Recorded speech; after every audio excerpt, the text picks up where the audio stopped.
The blood-red sunset painted the Wyoming Territory skyline as a lone rider crested the hill overlooking Pine Ridge. Rebecca Miller pulled her worn leather journal from her saddlebag, sketching the landscape with practiced strokes. Before we jump back in, tell us where you're tuning in from, and if this story touches you, make sure you're subscribed, because tomorrow I've saved something extra special for you. 23 years of life in this settlement had taught her to capture beauty. Wherever she found it, a necessary skill in a place where beauty and brutality often walked hand in hand. She closed the journal, pressing her palm against its cover as though sealing away secrets. The recurring dream had come again last night. Unfamiliar faces around a fire, a woman's gentle singing in a language she didn't understand. And always, that same feeling of recognition, like remembering something she'd never actually known. In another world, 17 miles to the west, Morning Star stood motionless beside the Wolf River, her reflection rippling across water turned golden by the same setting sun. Her Cheyenne family had named her for the light they said lived in. Her eyes, though running bare, often told stories of how he'd found her, half dead and clutching a singed doll in the aftermath of violence. The visions had been coming more frequently now. Strange wooden buildings, faces with pale eyes like her own, and a girl who moved through her dreams like a mirror image, calling a name that disappeared with the morning light. Neither woman knew they were sisters. Neither woman knew they were searching for each other, but the spirits of the land had grown tired of waiting. Rebecca adjusted her bonnet as she entered the Pine Ridge General Store, nodding politely to Mrs. Winters, who was examining fabric by the window. The familiar scent of coffee beans, tobacco, and leather goods filled her nostrils. The smell of civilization, according to Samuel Thompson, the man who had raised her since age 4. Ruth Thompson followed close behind, her adoptive mother's list of necessities clutched in hand. "Becca, be sure to ask about those school books," Ruth reminded her.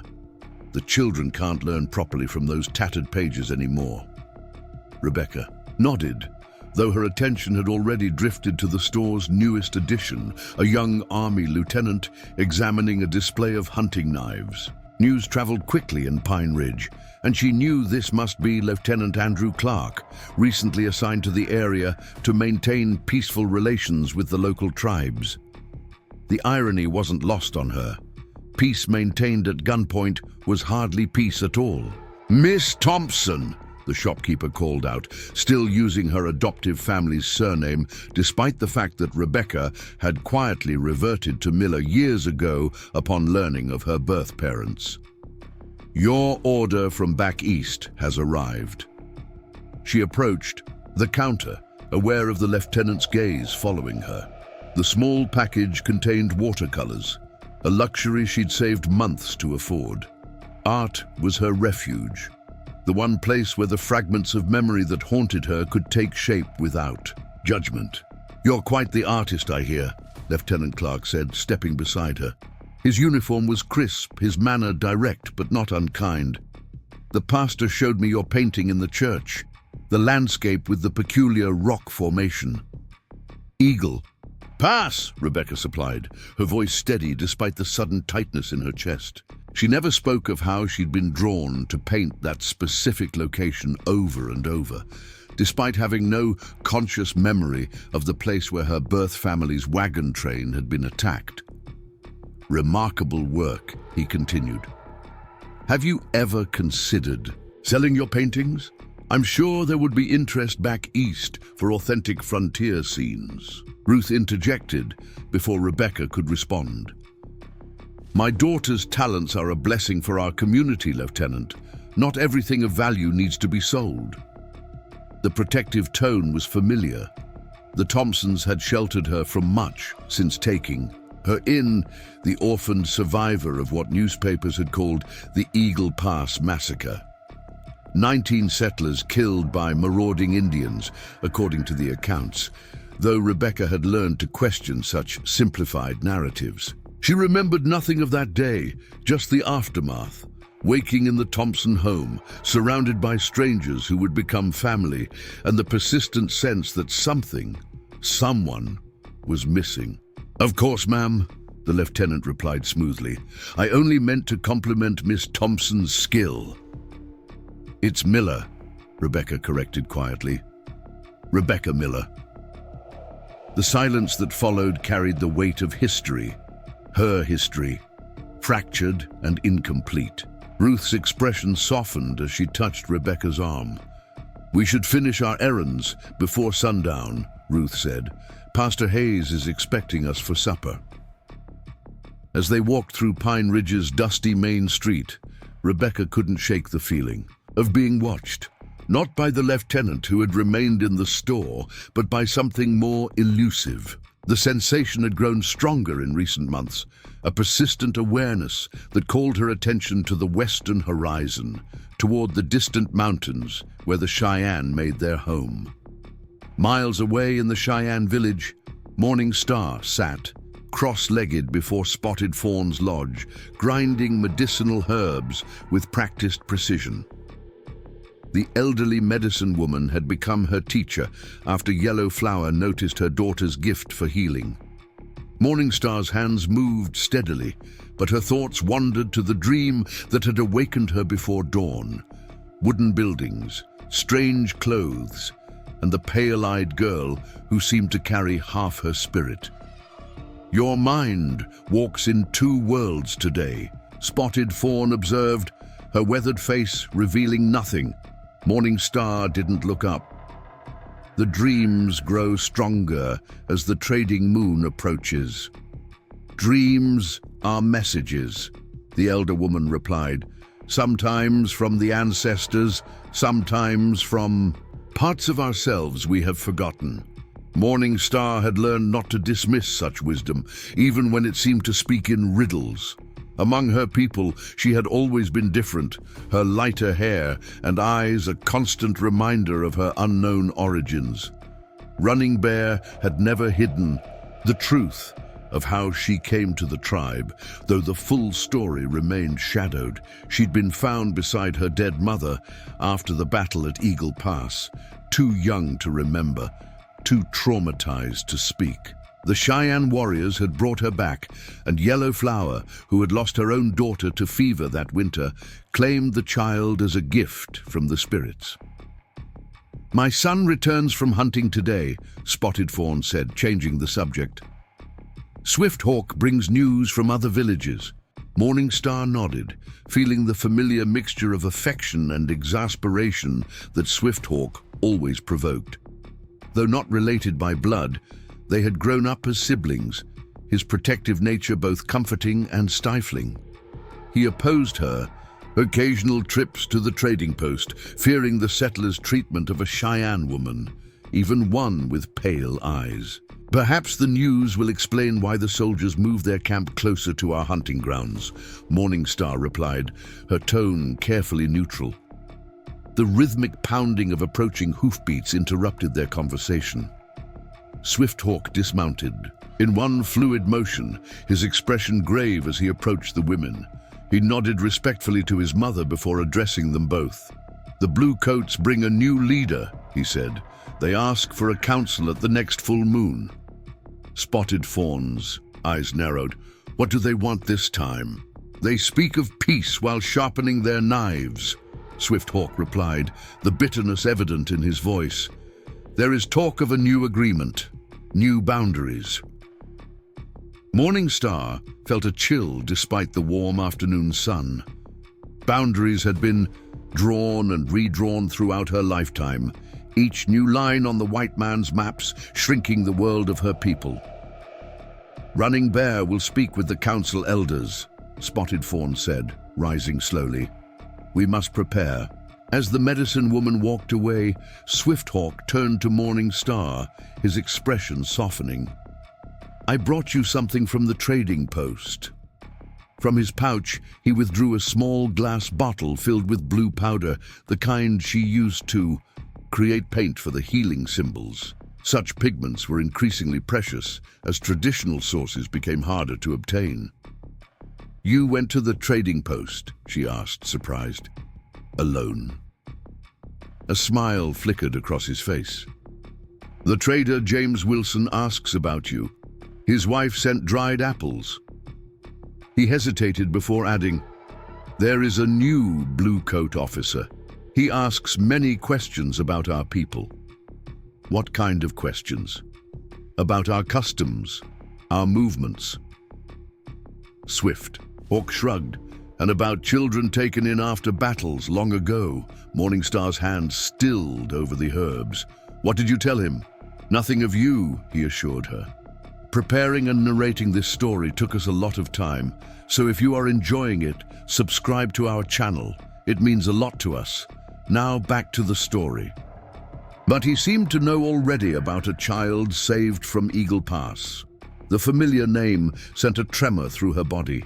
Eagle Pass, the place that existed in her earliest, most fragmented memories, the place where Running Bear said he had found her beside her dead white mother, clutching a doll and a torn blanket with the letter E stitched in one corner.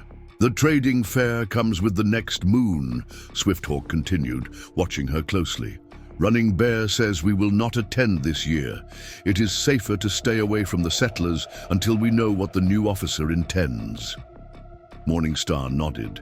But inside, a decision was forming. The trading fair represented her best opportunity to learn more about her past. Each year, she went hoping to discover something, a face, a name, a fragment of memory that might complete the puzzle of her identity.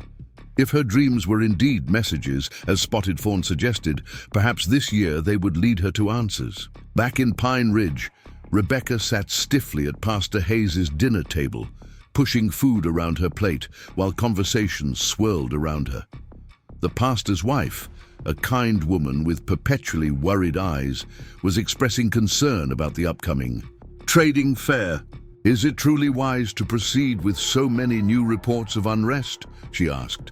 Lieutenant Clark himself said the Cheyenne are growing restless. "The trading fair has maintained peace for 8 years, Samuel Thompson countered. "Commerce creates bonds where politics cannot." Pastor Hayes nodded sagely. "The Lord works through many channels, Mrs. Hayes. Even trade can serve his purpose in bringing civilization to these territories." Rebecca bit her tongue. The equation of Christianity with civilization was a familiar refrain in Pine Ridge, one that had always struck her as both arrogant and short-sighted. Her private doubts remained just that, private, but they had grown stronger as she matured. "Lieutenant Clark mentioned you specifically, Rebecca," Pastor Hayes said, redirecting the conversation. "He was quite impressed by your knowledge of local geography, said your paintings capture details that even the military surveys miss." She looked up, surprised. "I merely paint what I see." "Perhaps what you see could be valuable," he suggested. "The lieutenant believes your work could help document the territory for future settlements." A familiar knot formed in Rebecca's stomach. "I don't paint to claim land, Pastor." An uncomfortable silence fell over the table. Ruth Thompson cleared her throat delicately. "Becca has always had a unique perspective. Samuel and I have encouraged her artistic gifts." Of course," Pastor Hayes backpedaled smoothly. "I merely thought the opportunity might interest you. The lieutenant mentioned compensation." Rebecca forced a polite smile. "Please thank him for his interest, but my paintings aren't for sale." Later that night, as Rebecca prepared for bed in her small room at the Thompson home, she removed her mother's locket from its hiding place beneath a loose floorboard.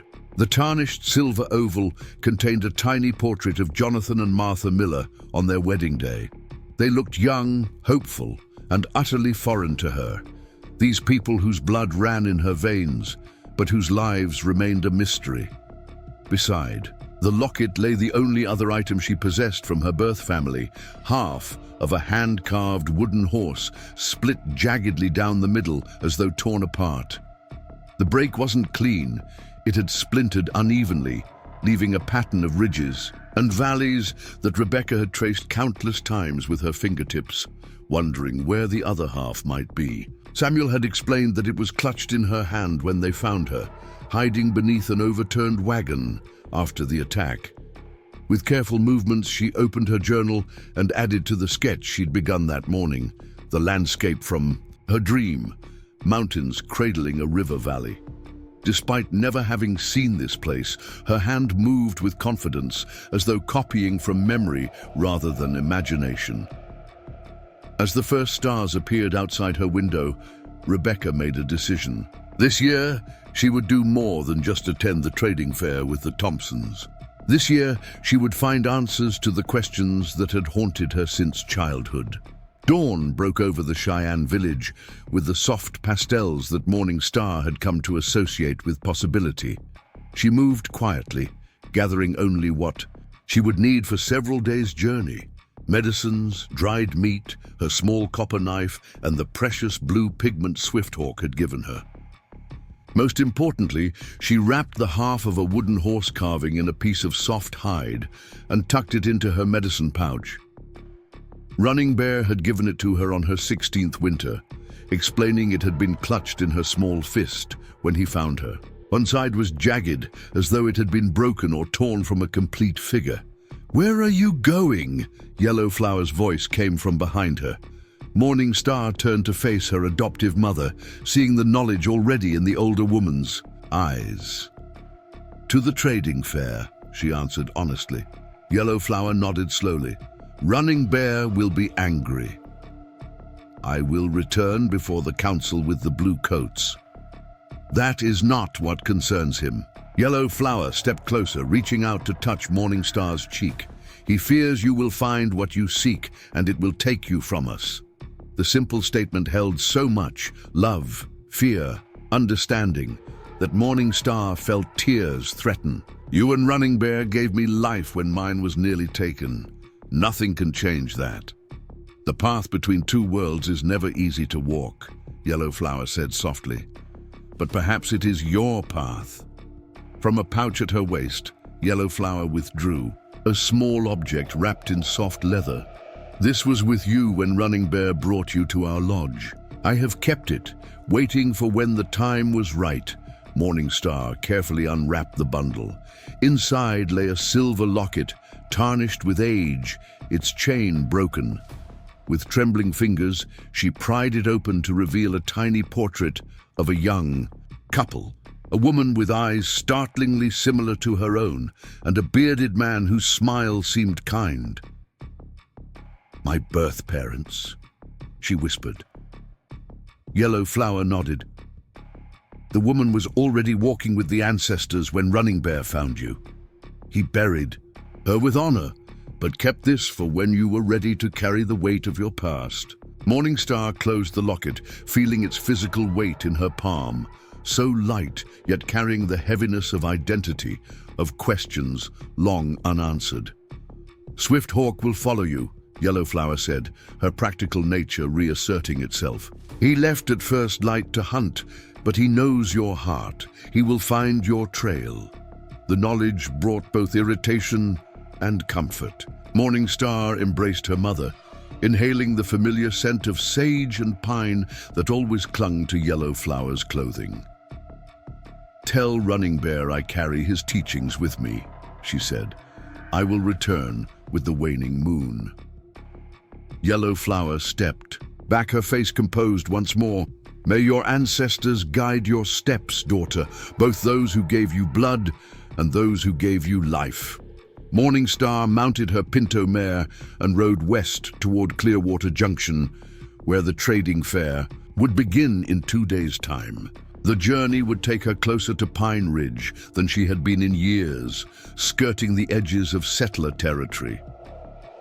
As the village disappeared behind her, she touched the locket now hanging around her neck, hidden beneath her dress, and felt a strange certainty that the answers she sought were finally within reach. In Pine Ridge, preparations for the journey to the trading fair were underway. Wagons were being loaded with goods to trade: furs, preserved foods, handcrafted items and tools. Rebecca helped Ruth pack their supplies, her mind elsewhere as her hands folded linens and secured jars of preserved fruits. "Samuel tells me you've asked Dr. Cooper about records from Eagle Pass," Ruth said carefully, breaking the comfortable silence between them. Rebecca's hands stilled. "I didn't mean to go behind your back." "You're a grown woman, Becca. You don't need my permission to ask questions about your past." Ruth sat on a nearby stool, her expression thoughtful. "I've always known this day would come. I worry about what you might discover." "What do you mean?" Ruth sighed. The attack at Eagle Pass wasn't as simple as the newspapers reported. There were rumors, whispers that it wasn't just a random raid. Rebecca sat beside her, adoptive mother, heart quickening. "What kind of rumors?" "Some said the Wagon train veered off the established trail, trespassing on sacred Cheyenne grounds. Others blamed rogue traders who'd been selling whiskey and weapons to both sides." Ruth shook her head. "Samuel says there was a government investigation that was abruptly closed without findings. Why didn't you tell me this before?" "What good would it have done?" Ruth asked gently.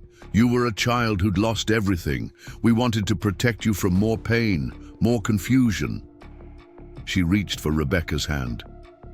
"And selfishly, perhaps, we feared losing you to a past we couldn't share." The honesty touched Rebecca deeply. "You and Samuel gave me a home when I had none. Nothing can change that." Ruth smiled sadly. "The doctor mentioned something else. He said there were reports of 2 little girls found alive after the attack. Twins. The word hung in the air between them. Twins." Rebecca felt the room tilt slightly, her mind racing to process this new information against the backdrop of her dreams, her inexplicable sense of something, someone, missing.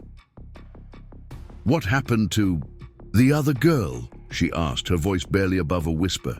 "The reports conflict. Some said she died from her injuries later. Others—" Ruth hesitated. "Others what?" "Others said she was taken by the Cheyenne." Dr. Thomas Cooper's office was located at the end of Pine Ridge's main street, a modest building that served as both medical practice and his home. Rebecca knocked on the door with more force than necessary, her earlier conversation with Ruth driving her forward with newfound urgency. The doctor opened the door himself, his spectacles perched on his forehead and sleeves rolled to the elbow. At 62, his hair had turned completely silver, but his mind remained sharp and his hands steady. "Rebecca," he said, surprise evident in his voice. "I wasn't expecting you today." "I need to see the records from Eagle Pass," she said without preamble. "All of them." Dr. Cooper's expression grew serious. "Come inside." He led her to his cluttered study and gestured for her to sit while he unlocked a cabinet behind his desk. "Ruth told you about the possibility of a twin?" "Yes." Rebecca watched as he removed a worn leather folder. "Why didn't you tell me earlier?" "Medical confidentiality for one thing," he replied, his tone matter-of-fact rather than defensive. "And uncertainty for another. The records are incomplete, contradictory in places." He placed the folder on the desk between them. "I was the physician who examined you when you were brought to Pine Ridge. You were in shock, severely dehydrated, with minor injuries consistent with hiding rather than direct violence." Rebecca nodded. She'd heard this much before. "What the Thompsons don't know," he continued, "is that I was also asked to examine a child brought to the trading post 3 days after the attack. A Cheyenne warrior named Running Bear brought her, seeking medicine for her injuries." Rebecca's breath caught. "Was she my sister?" "I can't say with absolute certainty. The child was approximately your age, with similar coloring. She had a wound on her temple that needed stitching." He tapped the folder. "I noted the similarities between you, but in the chaos following the attack, many children were displaced, orphaned." "What happened to her?" Dr. Cooper's expression grew troubled. "Running Bear took her back with him after I treated her wounds. I advised against it. She needed ongoing care. But tensions were high. The military was preparing retaliation for the attack. He insisted she would be safer with his people. And no one stopped him? No one tried to find out if she was related to any of the survivors? By then, you were the only known survivor, he replied gently. The military was more interested in justice or vengeance than in recovering one child they presumed to be Cheyenne. Rebecca leaned forward. But you suspected otherwise. I had my doubts, he admitted. Her coloring, certain features, she resembled you, and she was clutching half of a carved wooden toy that seemed to have been broken recently. Rebecca's hand went instinctively to her pocket, where her half of the wooden horse rested. A horse? Dr. Cooper's eyes widened slightly. Yes. How did you know? Without speaking, Rebecca withdrew her splintered half and placed it on the desk. The doctor stared at it for a long moment. All these years, he murmured. I should have been more certain, more insistent. Did she have a name? Did she speak? He shook his head. She was conscious but not speaking. Trauma, most likely. Running Bear called her Little Elk Woman in his language, but whether that was her name or simply what he called her, I don't know. Rebecca stood, suddenly restless with the need for action. I need to find her. If she's alive, if she's my sister, I need to know. The trading fair begins in 2 days, Dr. Cooper said thoughtfully. Running Bear attends most years, according to James Wilson at the Trading Post. Would you recognize him after all this time? Perhaps. He had a distinctive scar across his right cheek. The doctor hesitated. Rebecca, you should know that if your sister was indeed raised by the Cheyenne, she may not want to be found. She would have grown up with their ways, their beliefs. She's my family, Rebecca said simply. The only blood relation I have left in the world. I have to try. Dr. Cooper nodded slowly. I understand, but proceed with caution. Lieutenant, Clark has been asking questions about children taken during raids. His interest seems personal. What do you mean? His father was an officer in the regiment that responded to Eagle Pass, Lieutenant Edward Clark. The doctor's expression grew grave. He was killed 3 months later in a counterattack against the Cheyenne. I fear his son may view finding such children as completing his father's mission and perhaps avenging his death. Rebecca absorbed this information with growing concern. If Lieutenant Clark was investigating cases like her possible sister's, with a personal vendetta, it could put both her and her sister at risk. Thank you for telling me, she said, gathering her half of the wooden horse. I'll be careful. As she left the doctor's office, Rebecca's mind raced with possibilities and plans. The trading fair was her best opportunity to find answers, and perhaps to find the missing piece of herself that had haunted her dreams for as long as she could remember.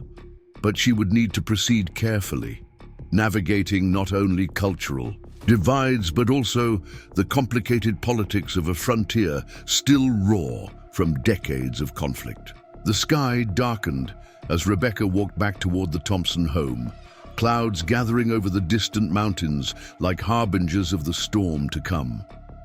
Yet for the first time in years, she felt a spark of hope burning alongside her questions. Somewhere, beyond those mountains, a woman might exist who shared her blood, her face, her history, a sister who might complete the broken toy and the broken memories that had defined Rebecca's life for too long. As if responding to her thoughts, a single eagle circled overhead, its wings outstretched against the gathering clouds. Rebecca watched its flight, remembering the Cheyenne belief Samuel had once explained to her, that eagles carried messages between this world and the spirit world. If that were true, she thought, perhaps this one carried a message of reunion, of healing, of two halves finally becoming whole. The trading fair at Clearwater Junction transformed the usually quiet valley into a vibrant tapestry of cultures. Colorful tents and makeshift stalls created a temporary village, where the strict divisions of frontier life temporarily dissolved. Settlers from Pine Ridge and surrounding homesteads mingled with Cheyenne, Arapaho, and other tribes, while independent traders who made their living as intermediaries between worlds facilitated exchanges of goods and sometimes information. Rebecca arrived with the Thompson family on the second day of the fair, her heart racing with anticipation.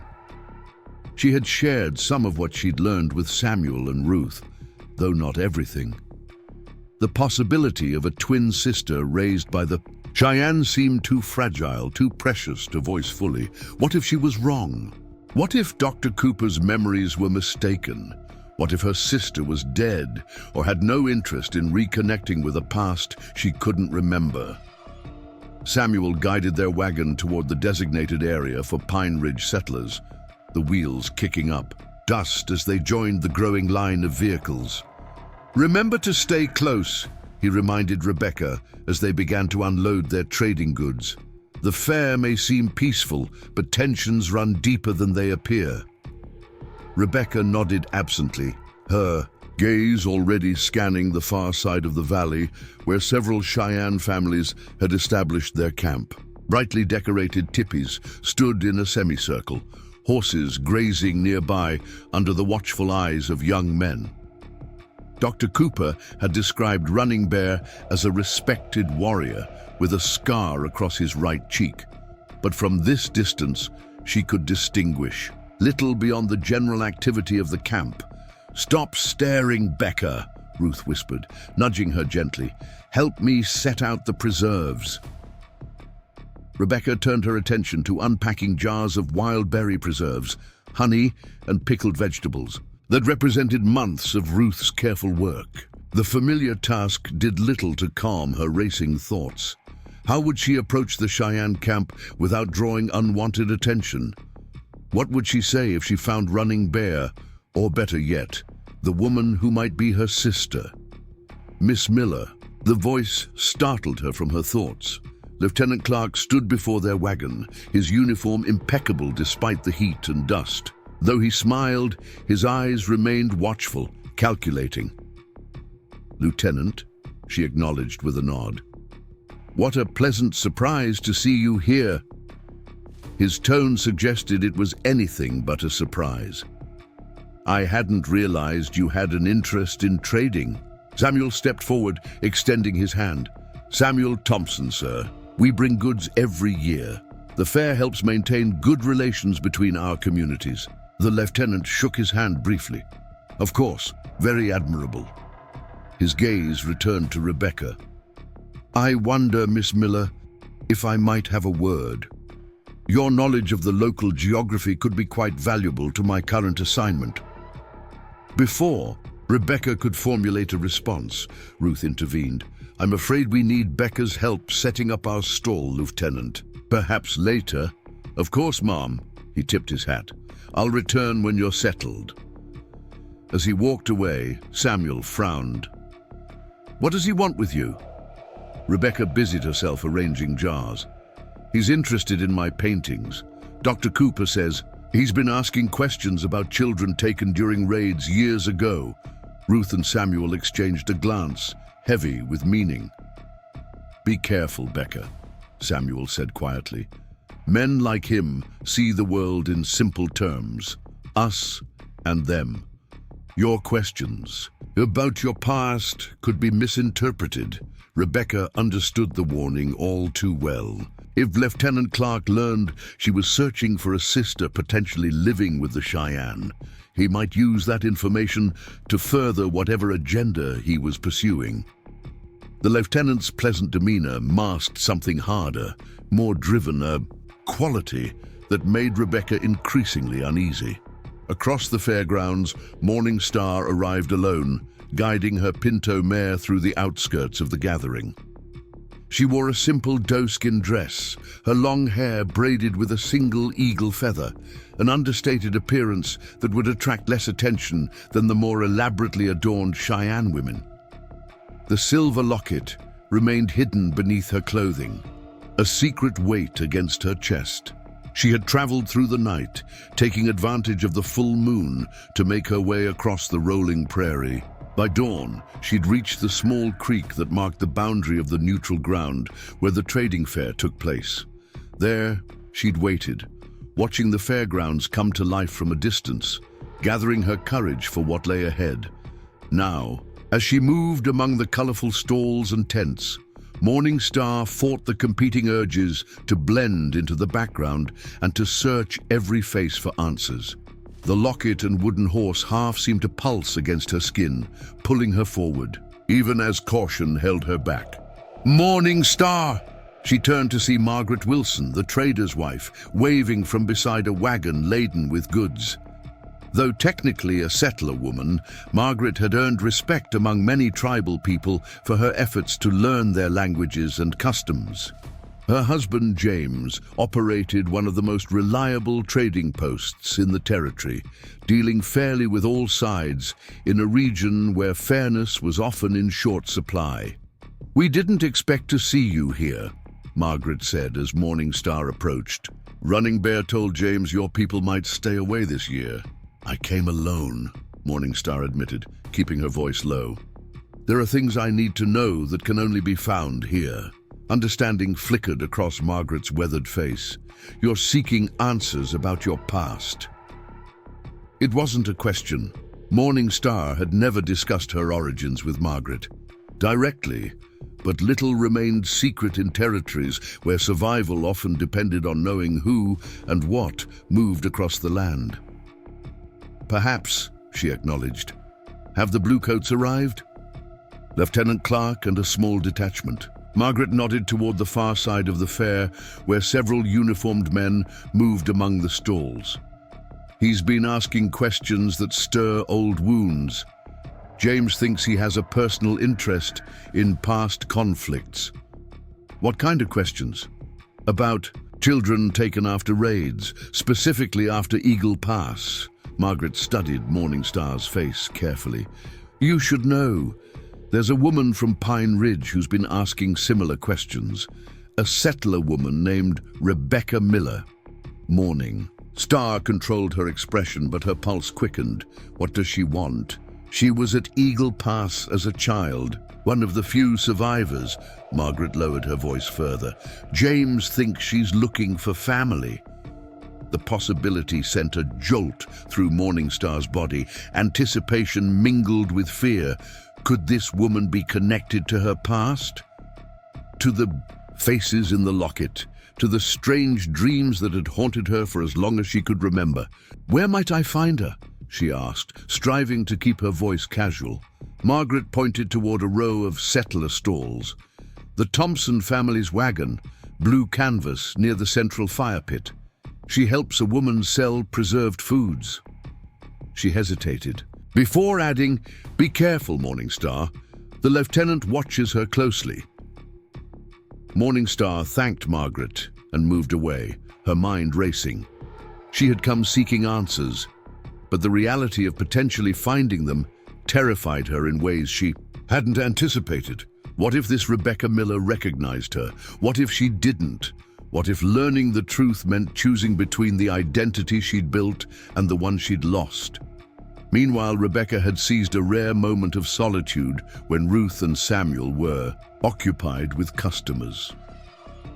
Slipping away from their stall, she made her way toward a neutral area where James Wilson, the trusted trader, had established his temporary post. If anyone could help her locate Running Bear without drawing unwanted attention, it would be Wilson. She found him in animated conversation with a Lakota man, using a mixture of English, broken Lakota, and elaborate hand gestures to discuss the value of a fine beaded quiver. Rebecca waited patiently until the negotiation concluded, then approached. "Miss Miller," Wilson greeted her warmly, "what brings you to my humble establishment? Your father's preserves selling well, I hope." Rebecca smiled at his reference to Samuel as her father, a simplification she rarely corrected in public. "Very well, thank you. But I'm here on a more personal matter." Wilson's expression grew serious. I suspected as much when I saw you approaching. Without the Thompsons, how can I help? She glanced around to ensure they wouldn't be overheard. I'm looking for information about a Cheyenne man named Running Bear. Dr. Cooper says he may attend these fairs. If Wilson was surprised by her question, he hid it well. Running Bear is respected among his people, a man of influence in council meetings. He studied her face. May I ask why you seek him? Rebecca hesitated, unsure how much to reveal. It relates to the Eagle Pass attack, to my family. Understanding dawned in Wilson's eyes. Ah, you've heard the stories about the children. Not stories, Rebecca corrected firmly. My history. Wilson nodded slowly. Running Bear isn't here this year. There's been talk of new restrictions on tribal movements, new boundaries being drawn. Many of the elders stayed away. Rebecca's hope faltered. But Dr. Cooper thought, Running Bear didn't come. Wilson interrupted gently, but not everyone followed the elders' advice. He paused meaningfully. His adopted daughter arrived this morning. Alone. Rebecca's breath caught. His daughter? The one they call Morning Star. She came on her own, against her father's wishes, I'd wager. Wilson's voice dropped further. She was young when she joined their band, after a conflict with settlers. Eagle Pass? Rebecca whispered. Wilson shrugged slightly. I'm a trader, Miss Miller, not a keeper of histories.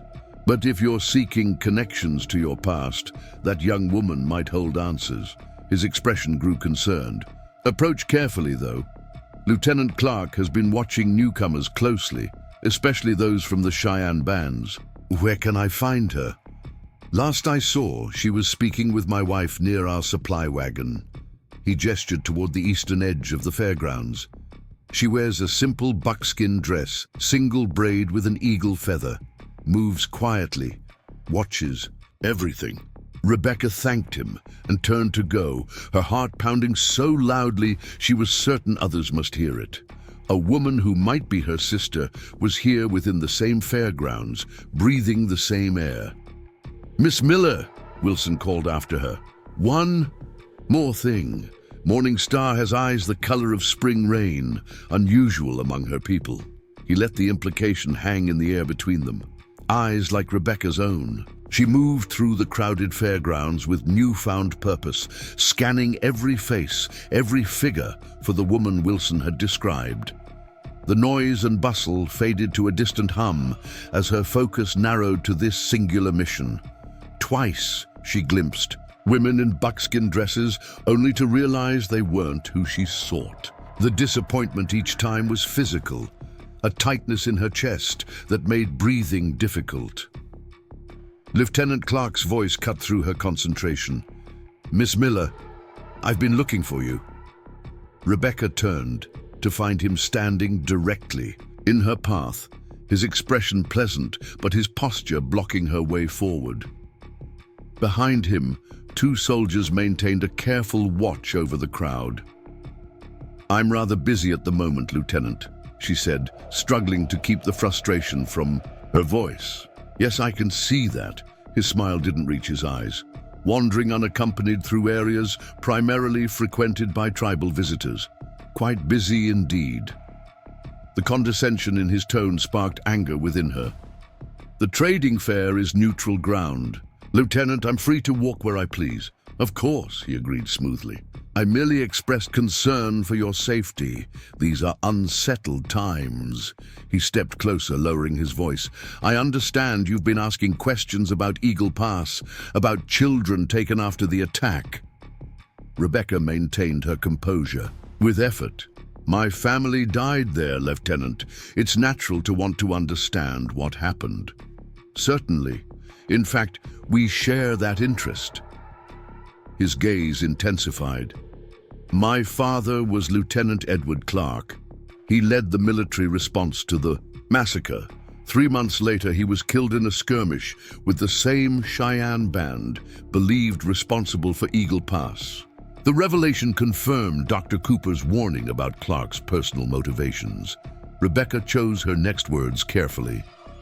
I'm sorry for your loss, Lieutenant, but I seek understanding, not vengeance.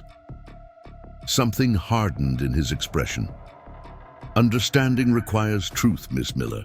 The truth is that children taken by hostile tribes rarely return to civilization voluntarily. They're indoctrinated, turned against their own kind. Their own kind, Rebecca echoed, unable to keep the edge from her voice. Lieutenant, with respect, you know nothing about what I seek. He studied her face. I think I do. You believe you. Had a sister who survived Eagle Pass. A twin, perhaps, taken by the Cheyenne. When she failed to hide her shock, he continued. Military records, Miss Miller. More complete than Dr. Cooper's notes. Rebecca's mind raced. If Clark had accessed military records about Eagle Pass, what else did he know? And what did he intend to do with that information? If such a girl existed, he continued, finding her would be a matter of military interest. Returning her to proper society would be a service to both her and to relations with the native population. Proper society, Rebecca repeated, the words bitter on her tongue. And what if she doesn't wish to be returned, Lieutenant? What if she considers her life with the Cheyenne to be her proper society? His expression closed like a door slamming shut. Then she would be misguided, Miss Miller, perhaps dangerously so. He straightened, military precision returning to his posture. I'll accompany you back to your family's stall. The Thompsons must be concerned about your absence. It wasn't a suggestion. Rebecca recognized the subtle shift in power. Clark was no longer merely watching. He was intervening. That won't be necessary, she said firmly. I know my way. For a tense moment, she thought he might insist. Then, with a tight smile, he stepped aside. As you wish, but I advise caution in your explorations, Miss Miller. Not everyone at this fair shares your interest in family reunions. The threat was thinly veiled. As Rebecca walked away, she could feel his gaze following her, calculating and cold. Whatever Clark's mission was, it had clearly expanded to include her and her search. The stakes had risen dramatically. She altered her course, no longer heading directly toward the eastern edge of the fairgrounds, where Wilson had indicated Morning Star might be. Instead, she circled back toward the Thompson stall, mind working furiously to formulate a new plan. Direct approach was too dangerous now, with Clark watching. She needed a distraction, a cover for her true purpose. Ruth looked up as Rebecca returned, relief evident in her expression. Where have you been? Samuel's been looking everywhere. I'm sorry, Rebecca said, meaning it. I lost track of time. Ruth's perceptive gaze swept over Rebecca's face. You've learned something. It wasn't a question. After 20 years together, Ruth could read Rebecca's expressions as easily as one of her own recipe books. Rebecca nodded slightly, then busied herself rearranging jars of preserves as a young settler couple approached the stall. Lieutenant, Clark has been asking about you, Ruth murmured once the customers moved on. Samuel told him you were resting in the wagon. Thank you. Rebecca hesitated, then added, Ruth, I think I may have found her, my sister. Ruth's hands stilled. Here? At the fair? Wilson says Running Bear's daughter is here alone. A woman named Morning Star. Rebecca kept her voice barely above a whisper. She has my eyes. Emotions chased across Ruth's face. Concern, fear, a flash of something that might have been jealousy, quickly replaced by determined support. What do you need? The simple question, with all it implied about Ruth's acceptance and help, nearly brought tears to Rebecca's eyes. A reason to move around the fairgrounds without drawing more of Clark's attention, and perhaps a change of appearance. Ruth thought for a moment, then nodded. I'll tell Samuel I sent you to deliver preserve samples to potential customers from neighboring settlements. She reached beneath the counter and produced a shawl different from the one Rebecca usually wore. Take this, and the wide-brimmed hat from the wagon.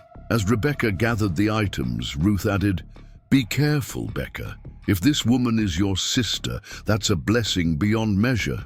But if Lieutenant Clark believes she has information about his father's death..." Rebecca nodded grimly. "I know. I'll be careful." Beneath the borrowed hat and shawl, Rebecca moved more freely through the fairgrounds, a basket of preserve samples providing cover for her true mission. She circled toward the eastern edge once more, this time approaching from a different direction. To avoid Lieutenant Clark and his men, across the fairgrounds, Morning Star had also altered her plans after learning of the lieutenant's interest. She moved between stalls with practiced casualness, her senses alert for any sign of the military men or the woman named Rebecca Miller. Margaret Wilson had provided a description. A tall woman with light brown hair, often wearing a green dress, helping at the Thompson family's stall. The description seemed frustratingly common. Morning Star had glimpsed several settler women who matched it, only to realize upon closer inspection that they weren't who she sought. The disappointment each time was sharp, though she chided herself for it. What did she expect? That she would recognize this woman on sight, that some blood memory would rise up and identify her as kin. And yet, a part of her did expect exactly that. The same part that dreamed of a pale-eyed girl who moved like her mirror image. As the afternoon progressed, Morning Star drifted closer to the central area where most settler stalls were arranged. The risk of being noticed increased, but so did her chances of finding Rebecca Miller. She paused near a cloth merchant's tent, pretending to examine fabrics while scanning the nearby stalls. 3 soldiers walked past, their presence causing a subtle shift in the atmosphere. Conversations quieted, smiles became forced, bodies tensed almost imperceptibly. Morning Star kept her head down, turning away as they passed. While most soldiers ignored tribal visitors, unless directly interacting with them, this new lieutenant seemed different, more watchful, more intent. "Beautiful fabrics, aren't they?" The voice beside her was female, with a slight tremor that belied its casual tone. Morning Star turned to find a settler woman examining the same bolt of blue cotton, her face partially obscured by a wide-brimmed hat. She carried a small basket covered with a checkered cloth. "Yes," Morning Star replied simply, preparing to move on. "The dye reminds me of the wildflowers that grow near Eagle Pass," the woman continued, her voice dropping slightly on the name. "Have you ever seen them? They bloom after spring rains." Morning Star froze, the seemingly innocent comment striking like lightning through her body. Eagle Pass, not a common topic of casual conversation. She studied the woman more carefully, noting the way she kept her face angled away from passing fairgoers, the nervous movement of her fingers on the basket handle. "I know of that place," Morning Star said carefully, "though I haven't seen it in many years." The woman's breath caught audibly. She glanced around before slightly adjusting her hat, allowing Morning Star to glimpse more of her face. "I was there as a child. I lost my family there." Morning Star's heart hammered against her ribs. "Rebecca Miller." The woman nodded almost imperceptibly. "And you're Morning Star."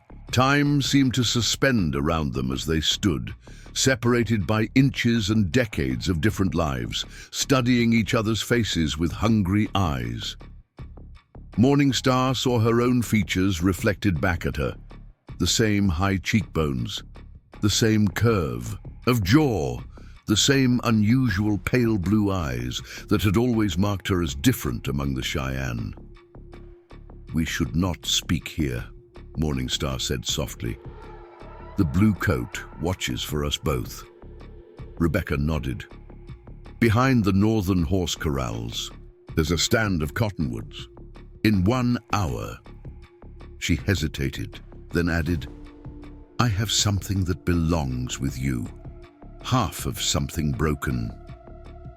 Morningstar's hand moved instinctively to the medicine pouch at her waist, where her half of the wooden horse rested. As do I. A group of settlers approached the fabric stall, forcing them to step apart. Rebecca adjusted her hat once more, concealing her face. 1 hour, she whispered, then moved away, her basket of preserves clutched tightly against her body. Morningstar remained motionless for several heartbeats, overwhelmed by the encounter. The woman's face, her own face, with subtle differences, shaped by different lives, burned in her memory. A sister, her mirror image, the missing piece of her fractured earliest memories. She moved away from the fabric stall with deliberate casualness, her mind racing. If she were to meet Rebecca at the cottonwoods, she would need to ensure she wasn't followed. Lieutenant Clark's interest in them both added a layer of danger she couldn't ignore, and beyond the immediate concerns lay larger questions. What would this mean for her life with the Cheyenne? For her identity as Morningstar? For the family that had raised her as their own? As she navigated through the crowd, Morningstar became aware of a familiar presence. Swifthawk moved parallel to her path, several yards away, his attention seemingly focused on examining trade goods while actually tracking her movements. Yellowflower had been right. He had followed her to the trading fair. Under different circumstances, his protective presence might have irritated her. Today, it offered unexpected reassurance. If Lieutenant Clark or his men attempted to interfere, with her meeting Rebecca, Swifthawk would provide valuable assistance. Yet she hesitated to involve him directly. This moment, this reunion, felt intensely personal. A fragile possibility that might shatter if exposed too quickly to outside judgment. She changed direction, moving deliberately toward where Swifthawk examined a display of metal tools. When she reached his side, she spoke without looking at him directly. "The blue coats watch me," she said quietly, in Cheyenne. "Their new leader asked questions about Eagle Pass." Swifthawk's expression didn't change, but she felt his body tense beside her. "We should leave. Now." "Not yet." Morningstar selected a small knife from the display, examining it with feigned interest. "I must meet someone first. A settler woman." "Why?" His voice carried the edge of protest. "What settler woman matters enough to risk the blue coat's attention?" Morningstar hesitated, the truth hovering on her lips. But the crowded fairgrounds offered too many ears, too many opportunities for her words to reach the wrong people. "I need 1 hour," she said instead. "Then we can leave." Swifthawk studied her face, clearly recognizing she was withholding information. After a moment, he gave a barely perceptible nod. "The blue coat walks with 2 warriors near the central. Fire! I will ensure they look elsewhere while you meet this woman." Relief and gratitude washed through her. Without asking her reasons, he had offered help, the profound trust of family expressed in action rather than words. "Thank you, brother," she murmured. His eyes softened momentarily at the familiar address. "Be careful, sister. Whatever you seek, it must be worth returning home to tell about." Morningstar nodded solemnly. "It is worth everything." As Swifthawk moved away, blending into the crowd with practiced ease, Morningstar circled toward the northern edge of the fairgrounds. The cottonwood grove Rebecca had mentioned lay just beyond the temporary horse corrals, offering relative privacy while remaining within sight of the fair. A carefully chosen meeting place that balanced safety with discretion. She approached indirectly, pausing frequently to examine trade goods or exchange brief greetings with tribal members from other bands. Though her heart urged speed, her mind counseled caution. Lieutenant Clark's interest in them both suggested deeper currents at work, political machinations that transcended personal histories. Near the edge of the fairgrounds, Morningstar paused beside a Lakota woman selling intricately beaded moccasins. From this vantage point, she could see the cottonwood grove while appearing to consider a purchase. The appointed meeting time approached, and nervous energy coursed through her body, a sensation entirely unlike her usual composed state. What would she say to this woman who shared her blood but not her life? What could possibly bridge the vast gulf of different languages, different beliefs, different worlds that separated them? And yet, beneath these questions lay a bone-deep certainty that this meeting was necessary, perhaps even destined. Across the fairgrounds, Rebecca made her way toward the northern corrals, her path seemingly random to casual observers, but steadily advancing toward her destination. She had returned briefly to the Thompson stall to inform Ruth of her plans, receiving a tight hug and whispered, "Be careful," in response. Samuel remained oblivious, engaged in extended negotiations with a rancher from the Eastern Territories, exactly as Ruth had arranged. His protective nature, while born of genuine love, might have compelled him to prevent the meeting or insist on accompanying her. Some moments, Rebecca knew, were meant to be faced alone. As she approached the cottonwood grove, Rebecca removed her borrowed hat, allowing her face to be fully visible for the first time since her brief encounter with Morning Star.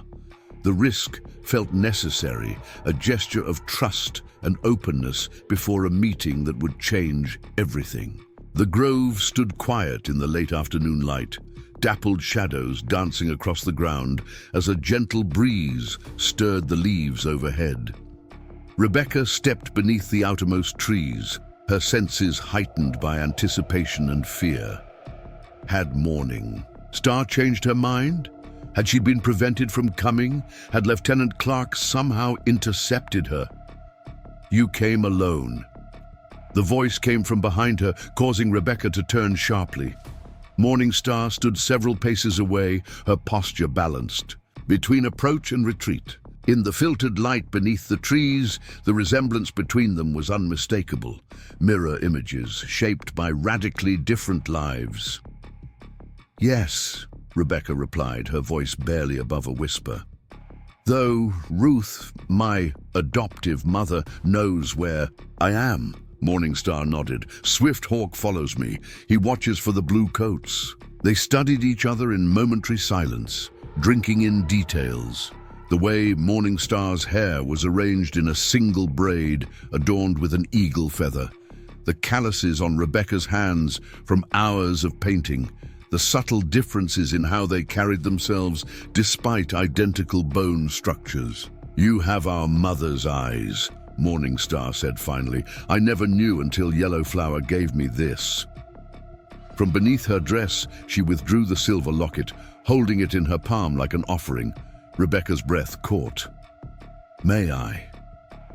Morning Star nodded, and Rebecca stepped forward, gently taking the locket. Her fingers trembled as she opened it to reveal the tiny portrait inside. The same image contained in her own locket, though more tarnished by time and elements. "I have one too," she whispered, withdrawing her locket from her pocket. "Samuel, my adoptive father, saved it for me. And this." She produced her half of the wooden horse, the jagged break along one side exposed. Morning Star's eyes widened. With deliberate movements, she reached into her medicine pouch and withdrew her own half, extending it toward Rebecca.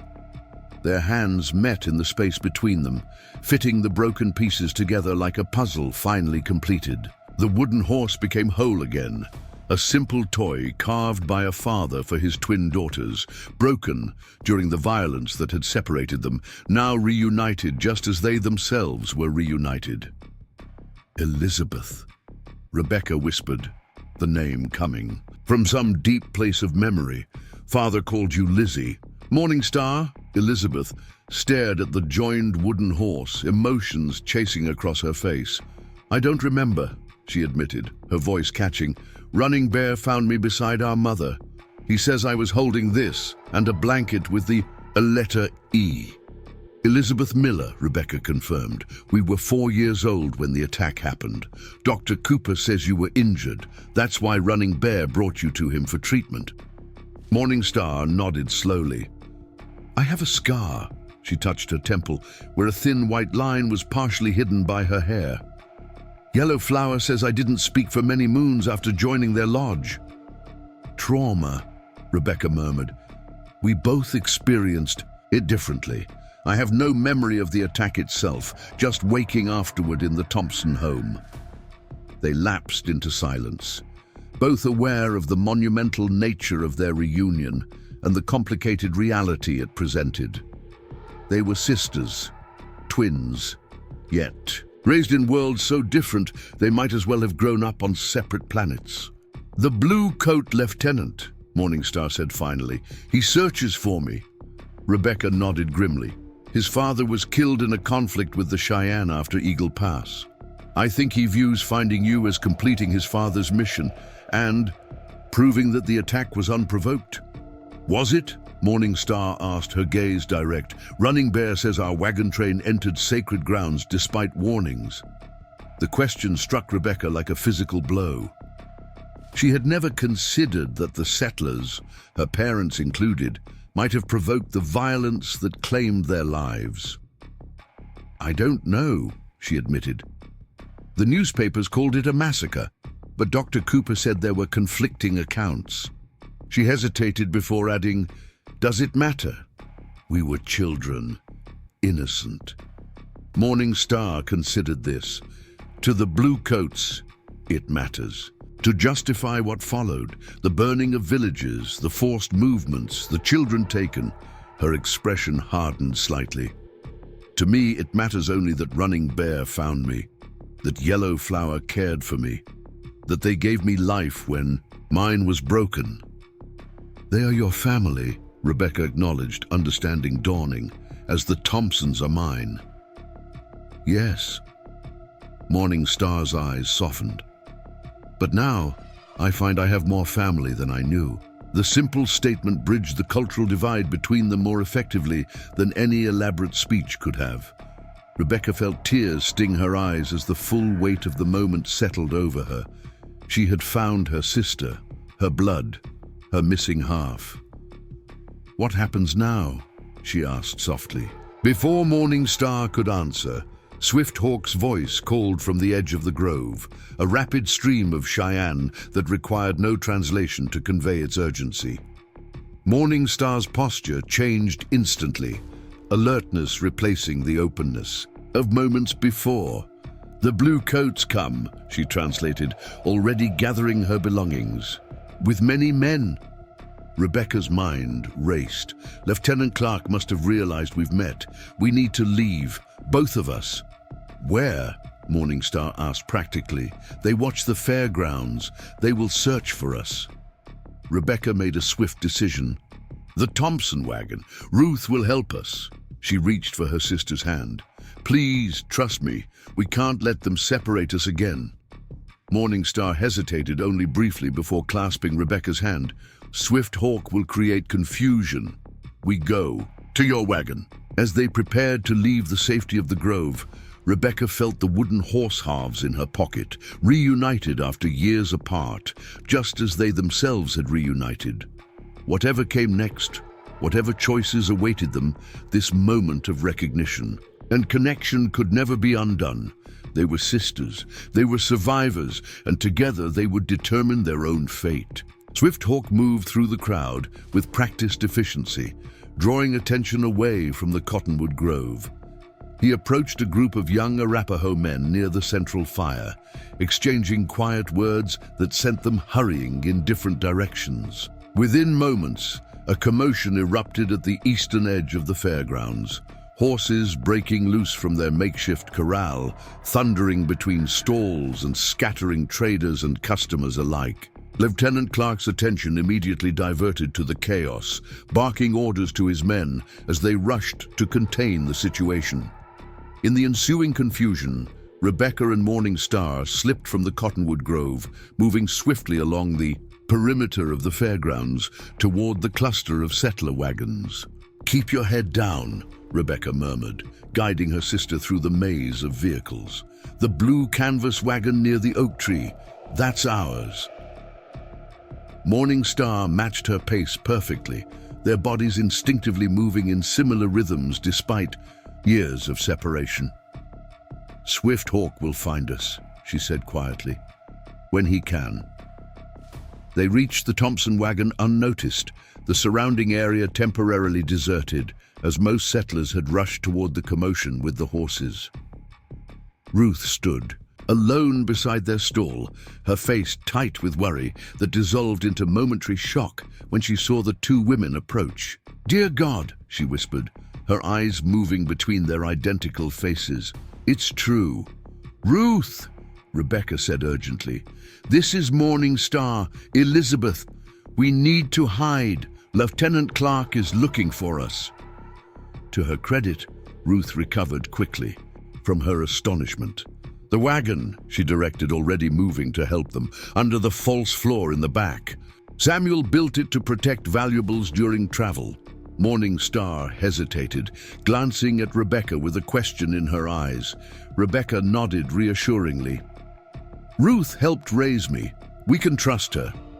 Ruth lifted the canvas flap at the back of the wagon, then released a hidden catch that revealed a shallow compartment beneath the wooden floor, large enough for two people to lie side by side if they remained still.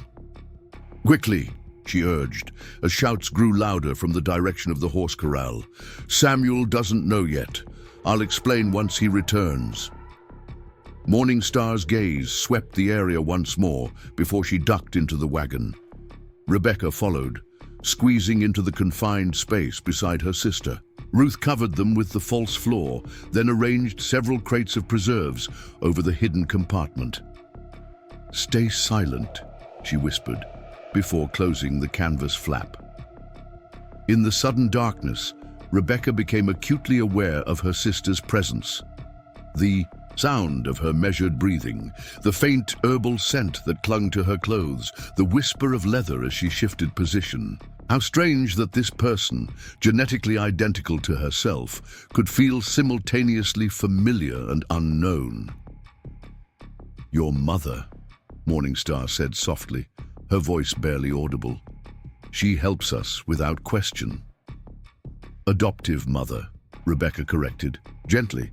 "But yes, she has always protected me. As Yellow Flower protected me." Morning Star was silent for a moment before adding, "I didn't tell her I was searching for you. I feared..." Disappointment in her eyes. The admission revealed volumes about Morning Star's inner conflict. The loyalty she felt toward her Cheyenne family, the fear that seeking her birth identity might be perceived as rejection of the people who had raised her. "I understand," Rebecca whispered. "I waited until Ruth and Samuel slept before reading the Eagle Pass records Dr. Cooper gave me. Part of me felt I was betraying them by wanting to know about our birth parents." The conversation paused as voices approached the wagon, Samuel Thompson's concerned tones mixing with Ruth's deliberately casual responses. Through the wooden slats, Rebecca could make out fragments of their exchange. Never seen such chaos. With the horses, preserves selling well despite the commotion, Lieutenant and his men searching every corner of the fair. Samuel's footsteps circled the wagon, then stopped nearby. His voice dropped to a near whisper as he addressed, "Ruth, what aren't you telling me? You have that look." Ruth's reply was equally quiet. "Not here. Too many ears." Their footsteps receded, moving toward the front of the wagon where they could speak privately. Rebecca released a slow breath, tension momentarily easing from her body. "Your father..." "Suspects," Morning Star observed. "Samuel has always been perceptive," Rebecca agreed. "He'll help us once Ruth explains. He's a good man." Morning Star shifted slightly in the cramped space. "What will happen after dark? We cannot stay hidden forever." The question cut to the heart of their predicament. Lieutenant Clark's interest wouldn't simply disappear. If anything, the disruption at the fair would intensify his suspicions, his determination to find the woman he believed had been taken by the Cheyenne. "We need to leave the fairgrounds," Rebecca said slowly, thinking through their options. All of us.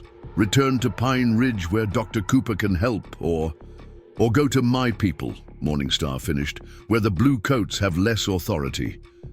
The alternatives hung between them, each path laden with consequences.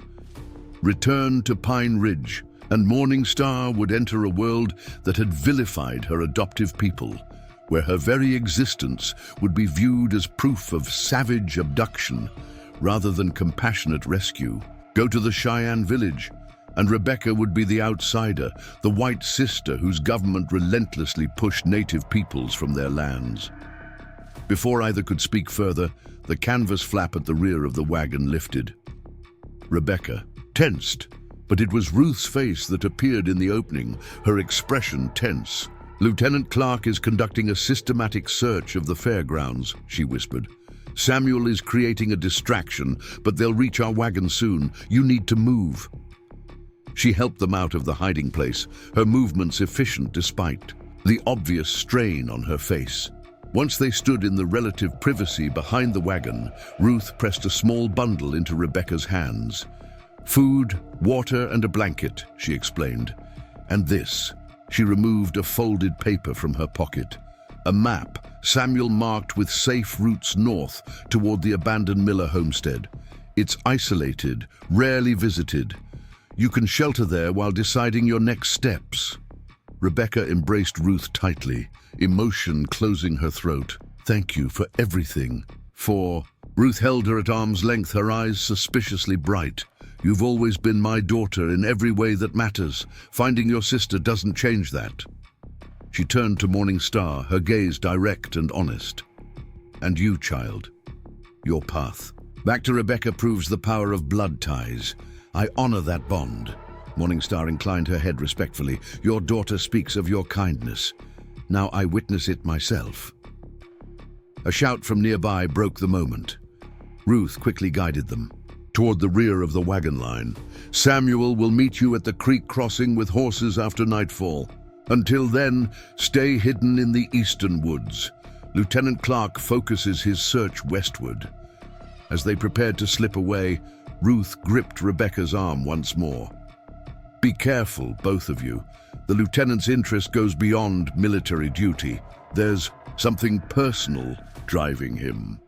With those parting words, Ruth returned to the stall, her posture deliberately casual as she arranged jars of preserves for potential customers. Rebecca and Morningstar exchanged a glance, then moved swiftly toward the edge of the fairgrounds, using wagons and tents as cover.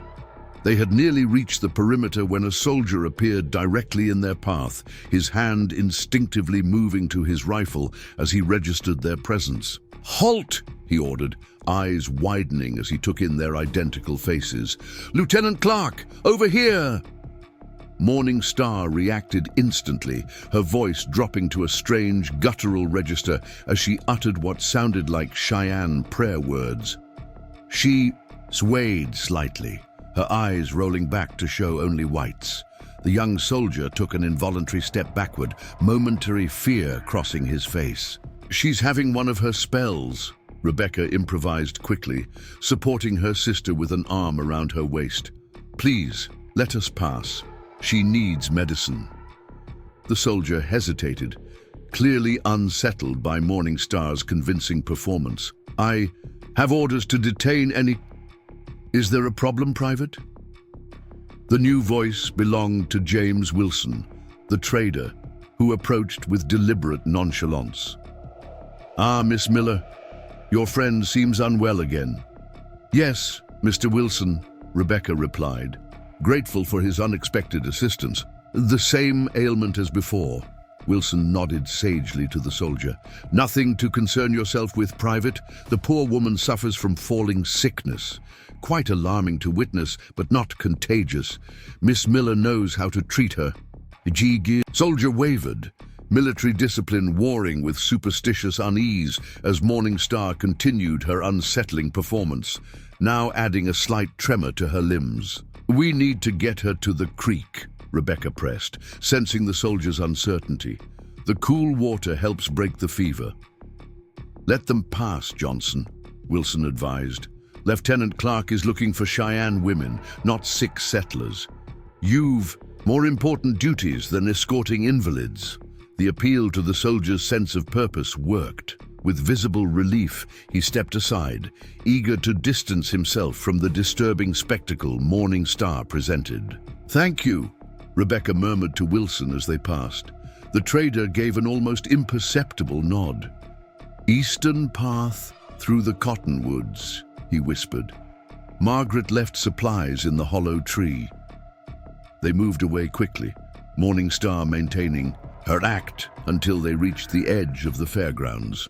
Once among the trees, she straightened, a small smile playing at the corners of her mouth. "Ancient trick," she explained. "Spotted fawn taught me. Fear of spirits runs deep in all people." Rebecca shook her head, impressed.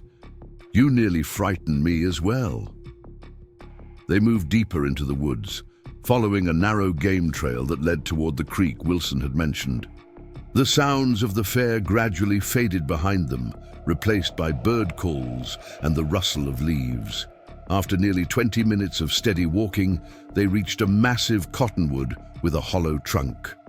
Morning Star approached it cautiously, checking for signs of disturbance before reaching into the hollow. She withdrew a small oilskin package tied with twine. Inside, they found dried meat, hardtack, a small knife, and a tightly folded note. Rebecca opened the paper, reading aloud. "Clearwater Junction, 2 days. Friends wait." "Margaret Wilson," Morning Star explained. "She helps women in difficult situations.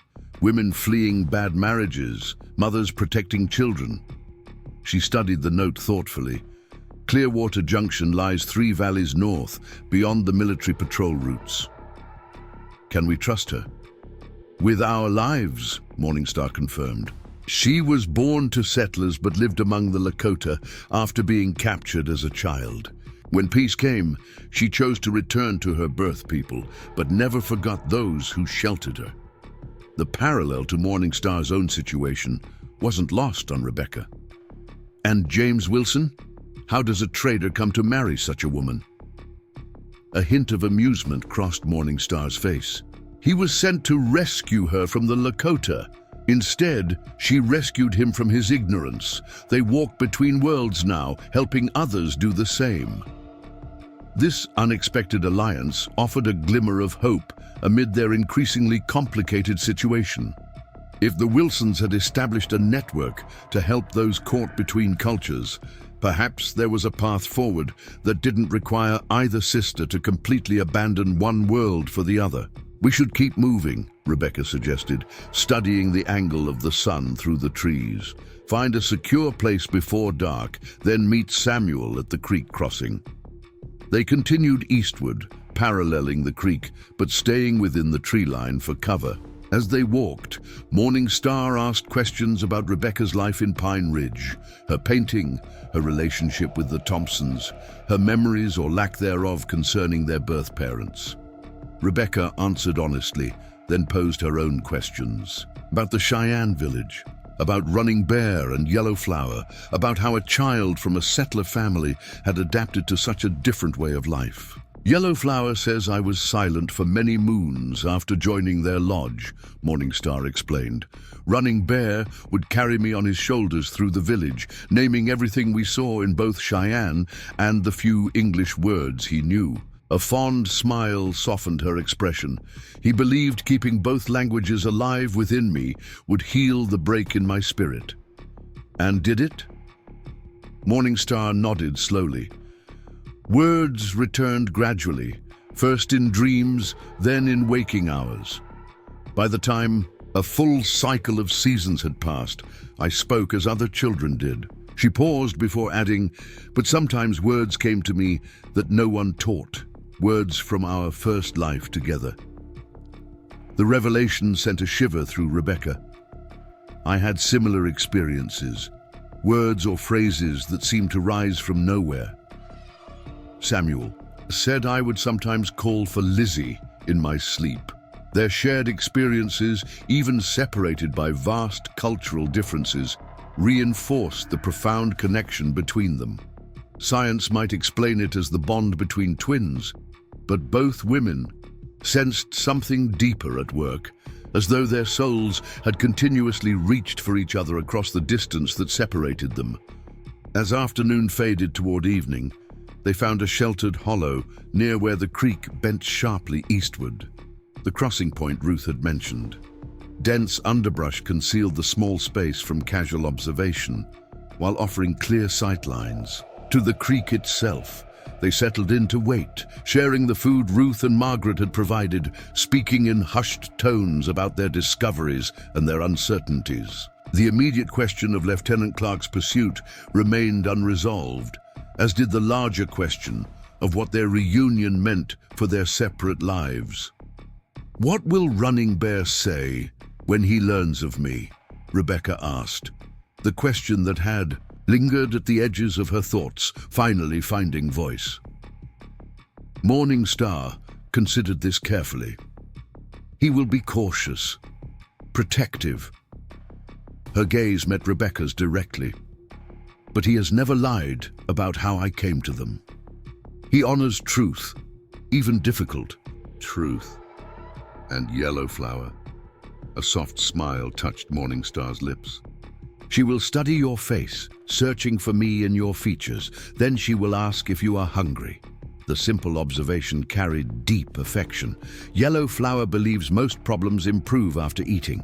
Rebecca laughed softly at this, recognizing a similarity to Ruth's own tendency to respond to crises by feeding everyone involved.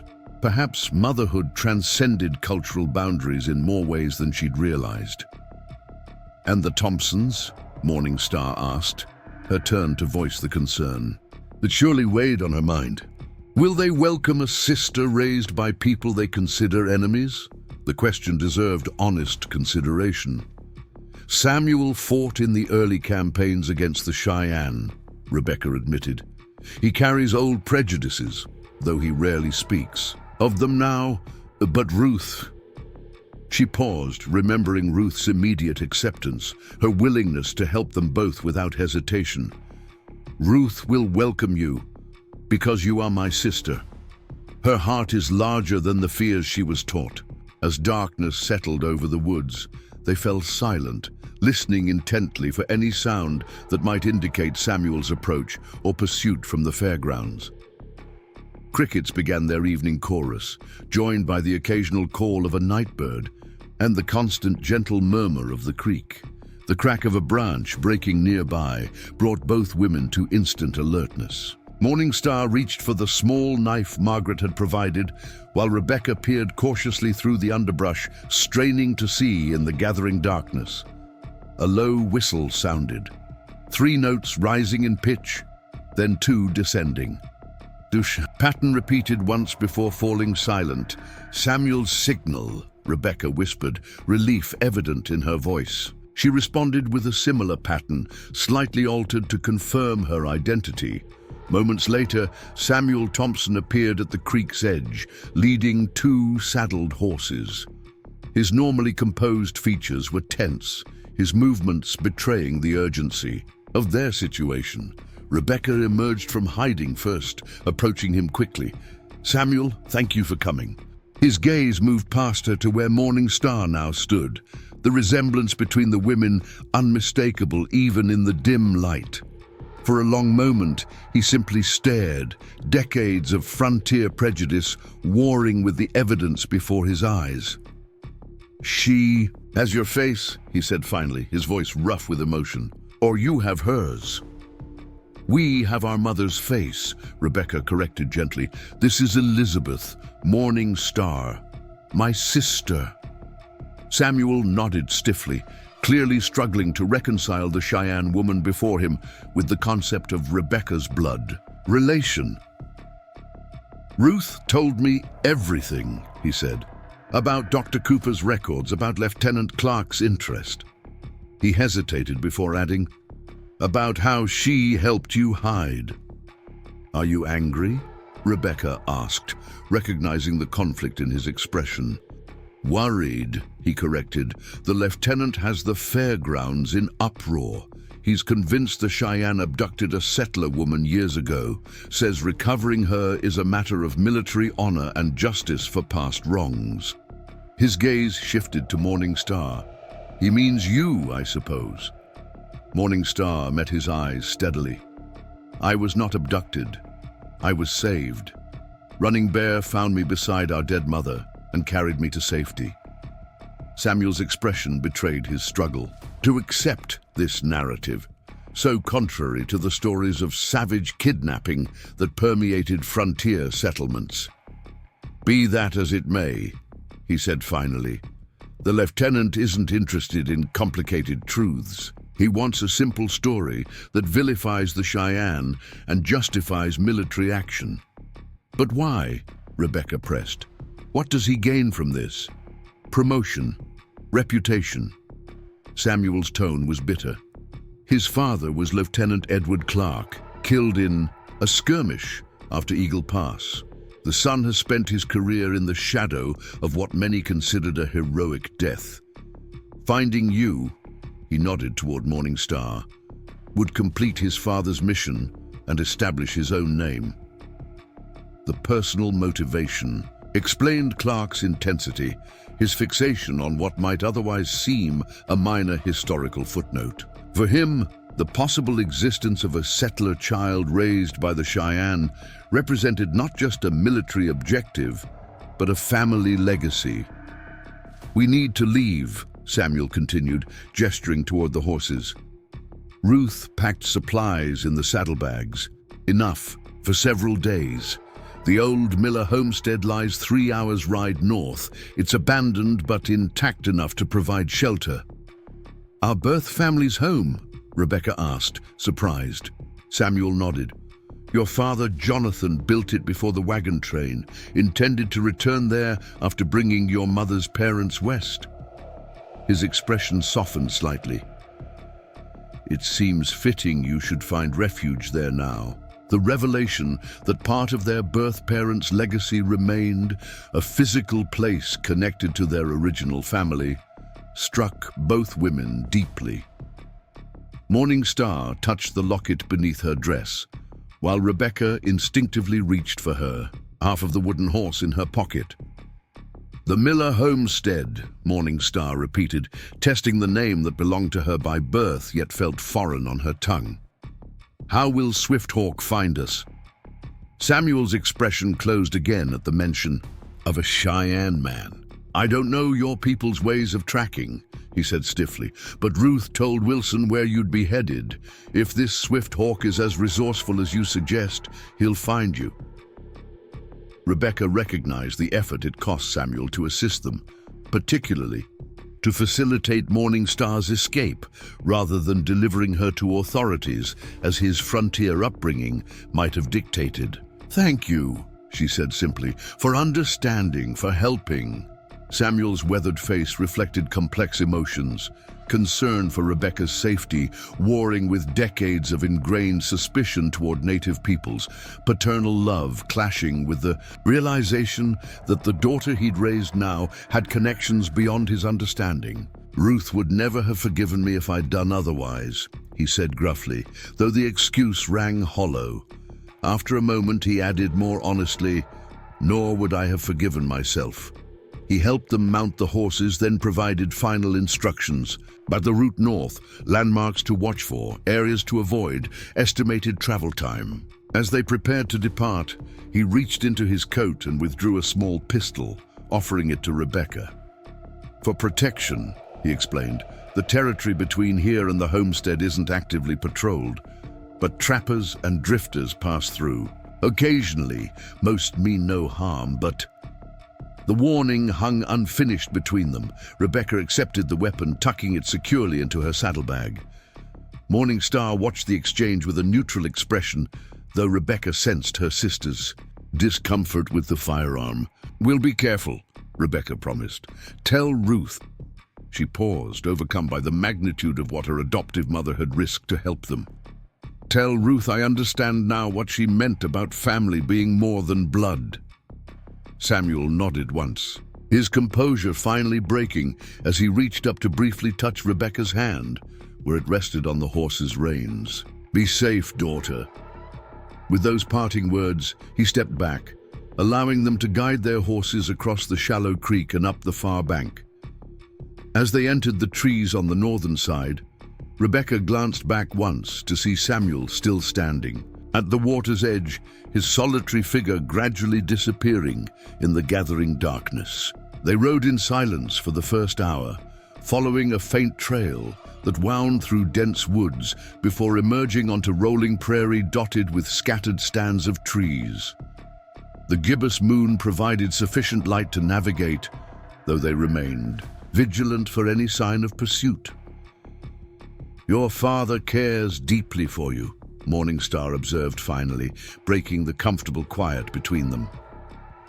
"Samuel has always protected me," Rebecca agreed.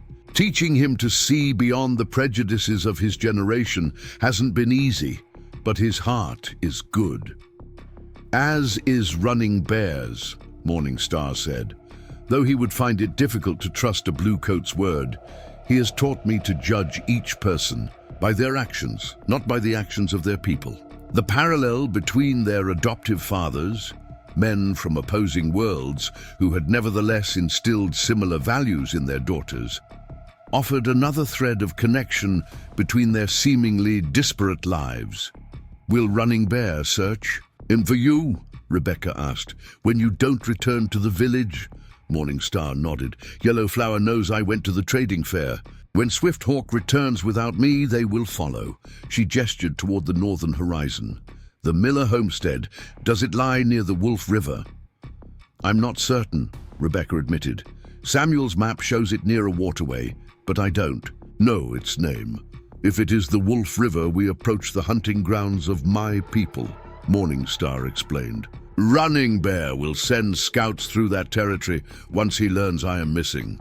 The possibility that their separate families might converge, Settler and Cheyenne, both searching for missing daughters, added urgency to their journey. If they could reach the homestead first, they might have time to consider their options before being forced to choose between worlds. As they crested a low rise, Rebecca gestured toward a dark line of trees in the distance. The creek that feeds the Wolf River, according to Samuel's directions. The homestead lies in the valley beyond. Morningstar studied the landscape, her expression thoughtful. "This was once Cheyenne land," she said quietly, "before treaties pushed the boundaries westward." The observation carried no accusation, merely stated fact, but Rebecca felt its weight nonetheless. The homestead they sought as sanctuary had itself been part of the relentless expansion that drove native peoples from their traditional territories. Their reunion, miraculous as it seemed, was only possible because of historical forces that had inflicted profound suffering on Morningstar's adoptive people. "I never questioned it before," Rebecca admitted. "The stories of civilization advancing across empty wilderness. But the land wasn't empty, was it?" Morningstar shook her head. "My people moved with the seasons, following game, harvesting plants, living as part of the land rather than claiming ownership of it. To settler eyes, this looked like abandonment, but it was a different way of belonging." The insight shifted Rebecca's perspective, forcing her to reconsider narratives she'd absorbed without question throughout her life in Pine Ridge. If such fundamental assumptions could be challenged, what other truths might contain hidden complexities? As they approached the creek, a flicker of movement near the water's edge caught Morningstar's attention. She raised her hand, signaling for Rebecca to halt. "Someone is there," she whispered, nodding toward a stand of willows alongside the creek. Rebecca strained to see in the moonlight, finally discerning a figure crouched near the water, the outline of a man, seemingly absorbed in examining something on the ground. "A tracker?" she asked softly. Morningstar studied the figure for several moments before relaxation visibly spread through her body. "Swift Hawk," she confirmed, a note of wonder in her voice. "He found us already, She produced a low, bird-like whistle from between her teeth, distinctive enough to be recognizable as human-made, but subtle enough to blend with natural night sounds. The figure by the creek immediately straightened, turning toward their position. On the ridge. "How did he know where to find us?" Rebecca asked, impressed despite her lingering wariness about this unknown Cheyenne warrior. "He is redding the land," Morningstar explained with evident pride. "What others see as empty grass, he reads like written words, broken stems showing the passage of horses, indentations revealing weight and direction, scents carried on the wind, telling of recent presence." She dismounted, gesturing for Rebecca to do the same. "We should approach on foot. Swift Hawk is cautious with strangers." Rebecca followed her sister's lead, suddenly conscious of how different they must appear, despite their identical faces. Morningstar, moving with the fluid confidence of someone raised to read the natural world as intimately as Rebecca read books, while Rebecca herself felt conspicuously out of place beyond the boundaries of settlement. Together they led their horses down the gentle slope toward the creek, Morningstar slightly ahead, Rebecca following her path exactly. As they neared the stand of willows, the man emerged fully from the shadows, his posture alert but not threatening. Swift Hawk was taller than Rebecca had expected, his frame lean and muscular beneath a buckskin shirt adorned with subtle beadwork. His hair hung in two braids, framing a face that managed to appear both youthful and weathered simultaneously. Most striking were his eyes, dark, intelligent, and currently fixed on Rebecca with undisguised surprise. "Two faces, one spirit," he said in accented English, his gaze moving between the sisters. The dreams spoke truly. Morningstar responded in Cheyenne, too rapidly for Rebecca to follow, though she recognized her own name among the flow of unfamiliar sounds. Swift Hawk listened intently, his expression shifting from surprise to understanding to something approaching awe. "He says you honor your blood by finding each other," Morningstar translated, turning to Rebecca. "The spirits guided your paths back together." Swift Hawk addressed Rebecca directly, his English deliberate but clear. "Morningstar's dreams showed your face many moons before this day.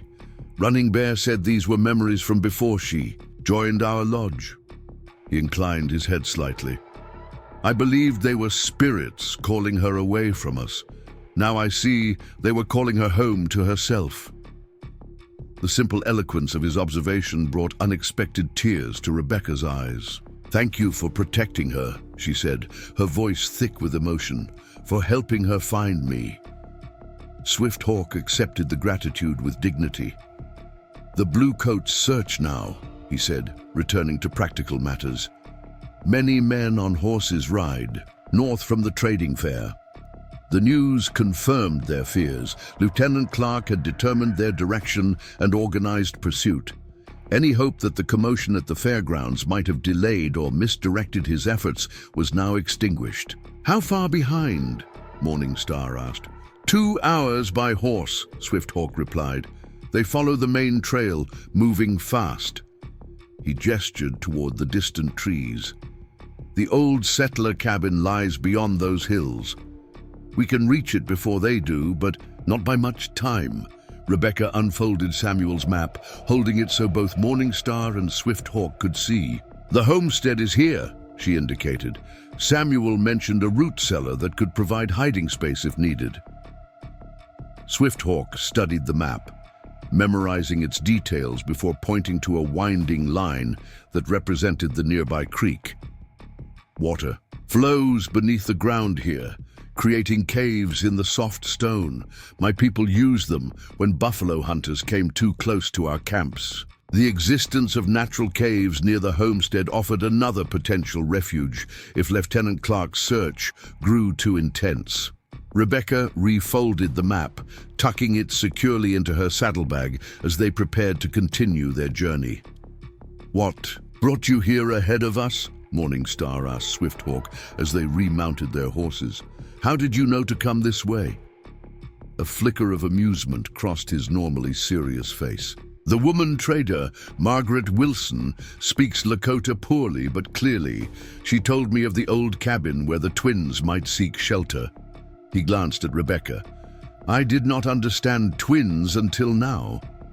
The revelation that Margaret Wilson had anticipated their needs, directing Swifthawk to their intended destination, reinforced Rebecca's growing awareness of invisible networks that existed beyond official frontier structures, connections between people who moved between worlds, helping others navigate cultural boundaries. As they rode toward the distant hills, Rebecca found herself studying Swifthawk's interaction with Morning Star, the easy communication between them, the shared references, the comfortable silence of people who know each other deeply. Though not related by blood, they moved in harmony, born of shared experience and mutual trust. For the first time, Rebecca fully comprehended what Morning Star stood to lose by reconnecting with her birth identity. The Cheyenne weren't simply people who had raised her. They were her family, her community, the foundation of her understanding of the world. Every step toward Rebecca potentially represented a step away from that belonging. And yet, Morning Star had come searching anyway, driven by dreams and fragments of memory that would not be silenced. The courage of that choice humbled Rebecca, making her question whether she would have shown similar bravery had their situations been reversed. As the first hints of dawn lightened the eastern sky, the abandoned Miller homestead came into view, a modest log structure nestled against a hillside, its windows dark and empty, but its walls still standing firm against the elements. Nearby stood the remains of a barn, partially collapsed but offering additional shelter for the horses. "Our father built this," Rebecca said softly as they approached, "before we were born." Morning Star studied the cabin with an unreadable expression. "The place where our first life should have been." The simple observation captured the poignancy of their situation, returning to a home that should have witnessed their childhood, that should have sheltered the family torn apart by violence, that represented a path forever altered by history's brutal interventions. Swifthawk dismounted first, approaching the cabin cautiously to ensure it wasn't already occupied by drifters or wildlife. After a thorough inspection, he signaled for the sisters to join him. "Safe for now," he confirmed, as they entered the single room that comprised the main living space. "But the blue coats will come soon. We must be ready." Morning Star immediately moved to help him secure the space, checking the back entrance, assessing defensible positions, locating the root cellar Samuel had mentioned. Rebecca watched their coordinated efforts, feeling simultaneously grateful for their survival skills and painfully aware of her own limited experience with wilderness situations. As Morning Star and Swifthawk conferred quietly near the window, Rebecca explored the cabin that should have been her childhood home. Though long abandoned, traces of the Miller family remained.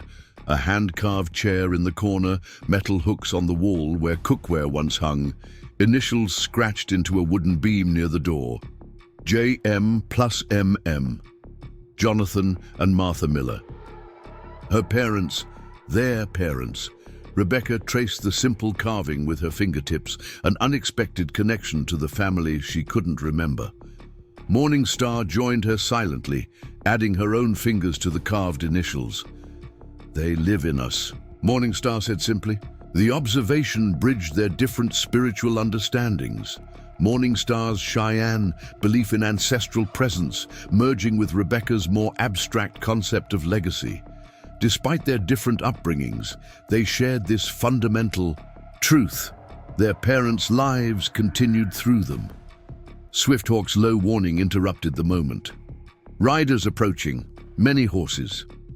The sisters exchanged a glance, unspoken understanding passing between them. Whatever came next, they would face it together. No longer separated by violence and circumstance, but united by the blood that had called them back to each other across impossible distances. Lieutenant Clark had found them. The homestead that should have witnessed their beginning now became the setting for their stand against forces that would separate them once more. The wooden horse halves, carried in separate pockets, seemed to pulse with shared energy. Broken pieces finally reunited. Just as they themselves had reunited, the time for hiding was over. The time for truth had come. Swifthawk moved with practiced efficiency, guiding the sisters toward the root cellar as hoofbeats grew louder outside the cabin. "Down," he instructed, lifting the weathered trapdoor. Hidden beneath a worn rug. "I will speak with the bluecoats." Rebecca hesitated. "They'll recognize you from the trading fair. They know you helped us escape." A ghost of a smile crossed his face. "They saw a Cheyenne warrior who released horses. They did not see my face clearly." He gestured again toward the open cellar. "Go. Listen, but remain hidden unless I signal." Morning Star placed her hand briefly on his arm, an unspoken exchange passing between them before she descended the narrow ladder into darkness. Rebecca followed, heart pounding as Swifthawk closed the trapdoor above them, leaving only thin slats of light penetrating the gloom. The root cellar was small but solidly constructed, stone walls holding back the surrounding earth. Shelves lined one wall, empty now save for a few forgotten preserving jars thick with dust. A narrow vent pipe allowed fresh air from outside, cleverly disguised amid rocks at ground level. "He will protect us," Morningstar whispered, positioning herself near the trapdoor to better hear what transpired above. Rebecca nodded, though uncertainty twisted her stomach. Swifthawk's skills clearly extended beyond tracking. His plan to misdirect Lieutenant Clark demonstrated quick thinking and courage, but the lieutenant wouldn't be easily fooled, especially by someone he already suspected of aiding their escape. Above them, the cabin door opened with a protesting creak. Heavy boots thumped across wooden floorboards, followed by the distinctive jingle of military spurs. "Didn't expect to find anyone here?" Lieutenant Clark's voice carried clearly through the floorboards. "This place has been abandoned for years." Swifthawk's response came in carefully measured English. His accent deliberately thickened. "Good shelter from rain that comes. I trade furs at meeting place. Return to mountains now." "A long way from Cheyenne Territory," Clark observed, suspicion evident in his tone. "What's your name, friend?" "Black Wolf," Swifthawk answered, without hesitation, providing a false name with the smooth delivery of someone accustomed to navigating dangerous situations. "I hunt alone. Better pelts in these hills." More footsteps indicated additional soldiers entering the cabin. Rebecca counted at least 3 distinct patterns of movement as men spread through the small space, investigating corners and likely checking the rear exit. "Lieutenant," a new voice reported, "no sign of women's presence in the barn. 2 horses there appear to be his." The mention of horses confirmed that Swifthawk had already hidden their mounts alongside his own, presenting them as a single traveler's animals. "Search thoroughly," Clark instructed. "Check for recent tracks around the perimeter. These women left the trading fair heading north. They didn't vanish into thin air." Through a crack in the trapdoor, Rebecca could see muddy boots moving across the floor as soldiers complied with their orders. One pair stopped directly above them, the heavy tread causing dust to filter down from between the floorboards. Morning Star placed a steadying hand on Rebecca's arm, her touch communicating the need for absolute silence. Even breathing seemed dangerously loud in the confined space as the soldier above shifted his weight, boards creaking ominously. "What's in the trunk?" Clark demanded, his voice moving toward the far wall where a large wooden chest, once their mother's hope chest, Rebecca imagined, remained pushed against the stone fireplace. "Not mine," Swifthawk replied with convincing indifference. "Here when I arrived." The scrape of wood against wood indicated the trunk being pulled away from the wall and opened. "Empty," a soldier reported. "And this rug?" Clark's boots moved toward their hiding place. "Seems oddly placed for an abandoned cabin." Rebecca held her breath as footsteps stopped directly above the trapdoor. Morning Star's expression remained composed, though her hand tightened almost imperceptibly on Rebecca's arm. "Good for sleeping," Swifthawk offered casually. "Floor cold at night." A moment of tense silence followed, during which Rebecca imagined Lieutenant Clark studying Swifthawk's face for any sign of deception. Then the boots moved away, crossing to the cabin's front window. "You're sure you haven't seen two women traveling through this area?" Clark pressed. "Identical in appearance. One dressed as a settler, one in Cheyenne clothing." "No women," Swifthawk confirmed. "Only deer, fox, one bear near the stream yesterday." He added this last detail to lend authenticity to his story. A hunter would certainly note the presence of a bear in his territory. The lieutenant made a sound of frustration. "Johnson, take Davis and check the caves to the east. Preston, survey the creek bank for tracks. I want every possible hiding place within a mile examined." "Yes, sir," multiple voices responded, followed by the sound of men exiting the cabin. When only two sets of footsteps remained above, Clark's and presumably Swifthawk's, the lieutenant's tone changed, dropping into something more conversational, yet undeniably threatening. "I know who you are," he said quietly. "You were at the trading fair when the horses were released. One of my men recognized the pattern on your shirt." In the cellar, Morning Star tensed, her breathing changing almost imperceptibly. Rebecca squeezed her hand in silent support. "Many Cheyenne shirts have similar designs," Swifthawk replied evenly. "Your man is mistaken." "Perhaps." Clark's boots moved in a slow circle, the deliberate pacing of a predator. "Or perhaps you're helping the woman called Morning Star escape questioning." A pause. "You know her, don't you? The pale-eyed woman your people took from Eagle Pass." "I know no such woman," Swifthawk maintained his calm denial. "The lieutenant speaks of old stories that do not concern a simple hunter." "Old stories concern me greatly," Clark countered, his voice hardening, "especially when they involve my father's death at Cheyenne hands 3 months after Eagle Pass." The personal motivation underlying Clark's pursuit emerged clearly now. Revenge, disguised as military duty, a son's determination to complete what his father had begun.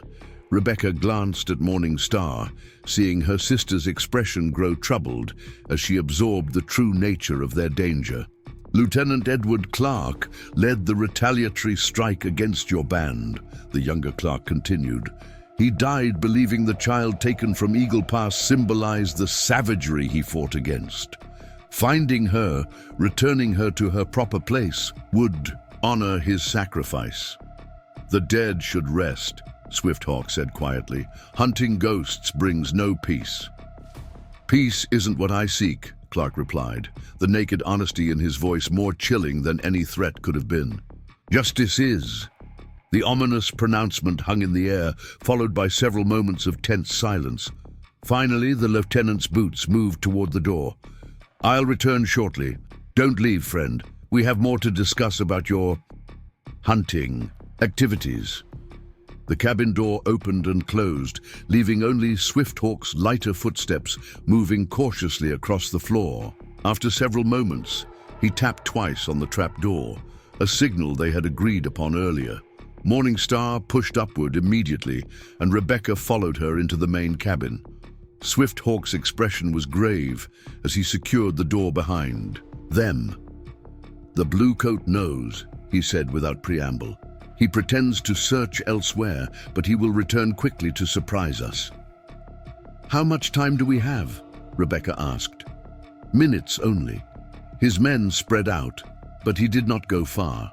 Swifthawk moved to the window, peering carefully around its edge. "He hopes I will lead him to you if he appears to leave." Morning Star conferred rapidly with Swifthawk in Cheyenne, their exchange too quick for Rebecca to follow, even if she had understood the language. After a moment, Morning Star turned to her sister. "We cannot outride them now," she explained. "The horses are known to them, and they watch all trails from this place." "Then what do we do?" Rebecca asked. A look passed between Morning Star and Swifthawk, determination mingled with resignation. "We stop hiding," Morning Star said simply. "We confront the truth that Lieutenant Clark claims to seek." The strategy seemed counterintuitive, even dangerous. Yet Rebecca recognized its logic. Continued flight would only reinforce Clark's narrative of savages hiding a kidnapped settler woman. Facing him directly, presenting the full truth of their situation, might be their only chance to control their own story. "He won't listen," Rebecca warned. "He's built his entire understanding of Eagle Pass around avenging his father." "Then we make him see a father's love differently," Morningstar replied, her hand moving to the pouch containing her half of the wooden horse. "Running Bear saved me when others would have left me to die. His act was not kidnapping. It was compassion." Swifthawk moved to the rear window, scanning the surrounding terrain. "The old one, Samuel Thompson. He provided horses, supplies." He glanced at Rebecca. "This shows good heart, to help his daughter find her blood sister, even among people he was taught to fear." The observation highlighted the parallel between their adoptive fathers, different in culture and background, yet similar in their willingness to protect daughters not born to them. If they could make Lieutenant Clark see this connection, perhaps he might begin to question his assumptions about Eagle Pass and its aftermath. "We need evidence," Rebecca said slowly, the outline of a plan forming in her mind, "not just our word against military records." She reached into her pocket for her locket, withdrawing it alongside her half of the wooden horse. Morningstar understood, immediately producing her matching pieces, physical proof of their shared origin and separate journeys. "The medicine man," Swifthawk suggested. "Thomas Cooper. He treated Morningstar after Eagle Pass. His words would carry weight with settler authorities." "Dr. Cooper is in Pine Ridge," Rebecca replied. "We can't reach him before Clark returns." "No," Morningstar agreed, "but James and Margaret Wilson might be nearby. They traveled toward Clearwater Junction today, according to their message." The Wilsons represented neutral witnesses respected by both communities. Their testimony regarding Morningstar's origins would be difficult for even Lieutenant Clark to dismiss entirely. If they could somehow bring the Wilsons to the homestead, they might create enough doubt to prevent Clark from simply seizing Morningstar and forcing her return to civilization. Swifthawk nodded once, decision made. "I will find the Wilsons. You both remain here." Morningstar's expression showed momentary alarm. "The blue coats will return before you can bring help." "Then you must make the lieutenant listen long enough for me to return with witnesses," Swifthawk replied, already moving toward the rear door. "Use his desire for truth. Make him prove he truly seeks justice, not merely vengeance." He paused at the threshold, looking back at Morningstar with an intensity that spoke volumes about their connection. "I will return," he promised, the simple words carrying deeper meaning between them. After Swifthawk's departure, the sisters prepared for their confrontation with Lieutenant Clark. They arranged their evidence, the matching lockets, the two halves of the wooden horse that fit perfectly together, Dr. Cooper's written records that Rebecca had brought from Pine Ridge. "He will try to separate us," Morningstar warned as they positioned themselves in the main room. "To make me appear confused, manipulated by Cheyenne influence." Rebecca nodded grimly. "We must stand together, present a united front." "Sisters," Morningstar agreed, reaching for Rebecca's hand. The simple touch bridged their different worlds. More effectively than words could have, they didn't wait long. Within 20 minutes, boots crunched on the path outside, and Lieutenant Clark's voice carried clearly through the partially open window as he instructed his men to surround the cabin. "Ready?" Rebecca asked softly. Morningstar straightened, her shoulders, chin lifting in a gesture so similar to Rebecca's own habitual response to challenge that it momentarily startled her. Ready. When the cabin door swung open, Lieutenant Clark found himself facing not cowering fugitives, but two women standing side by side in the center of the room, their identical faces composed and determined. His momentary shock at their deliberate presence gave them the opening they needed.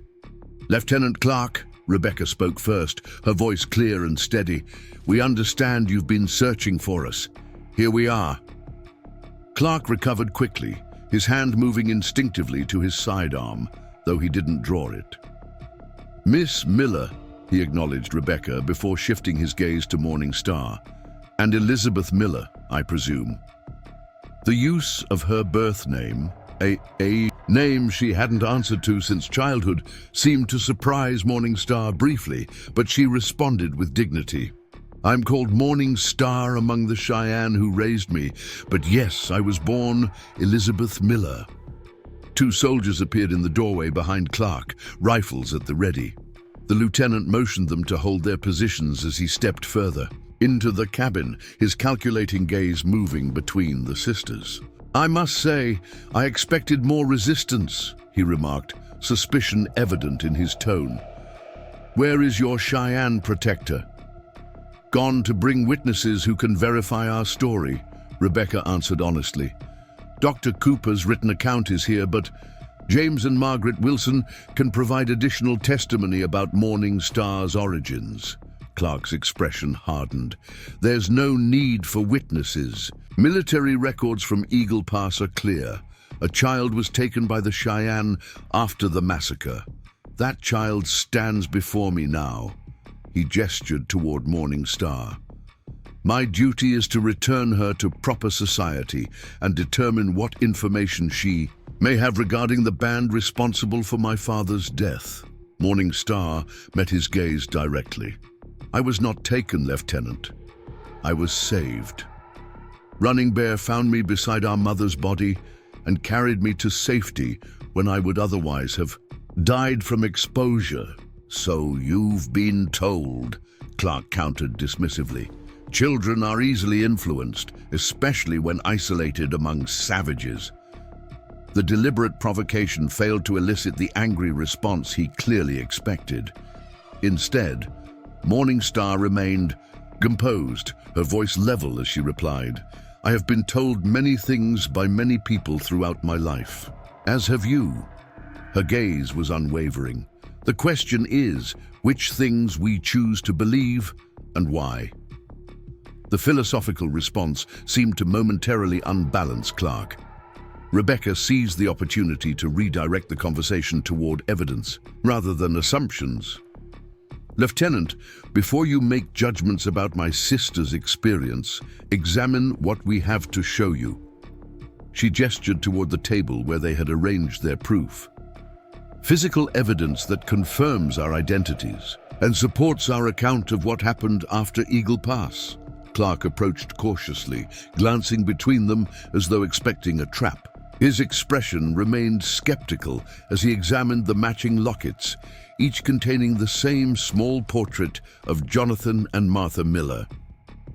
"Identical trinkets prove nothing," he observed.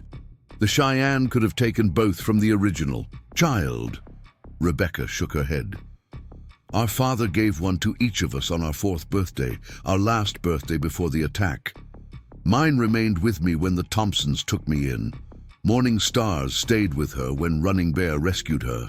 "Rescued," Clark repeated with evident disbelief. "An interesting interpretation of kidnapping." Morning Star stepped forward, her patience clearly tested by his deliberate obtuseness. "What would you have had him do, Lieutenant? Leave a wounded child beside her dead mother?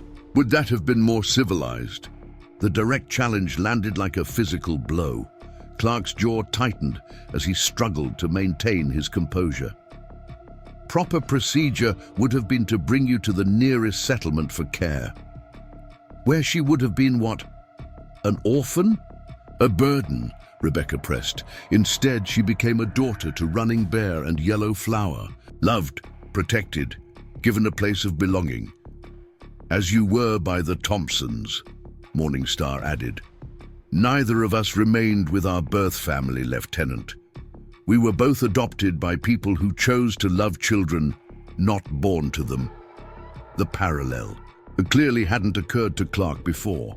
He frowned, momentarily silent as he processed this perspective. There's a difference between being raised by Christian settlers and being held among hostiles. Is there? Morningstar challenged. Both taught us their ways, their beliefs, their understanding of the world.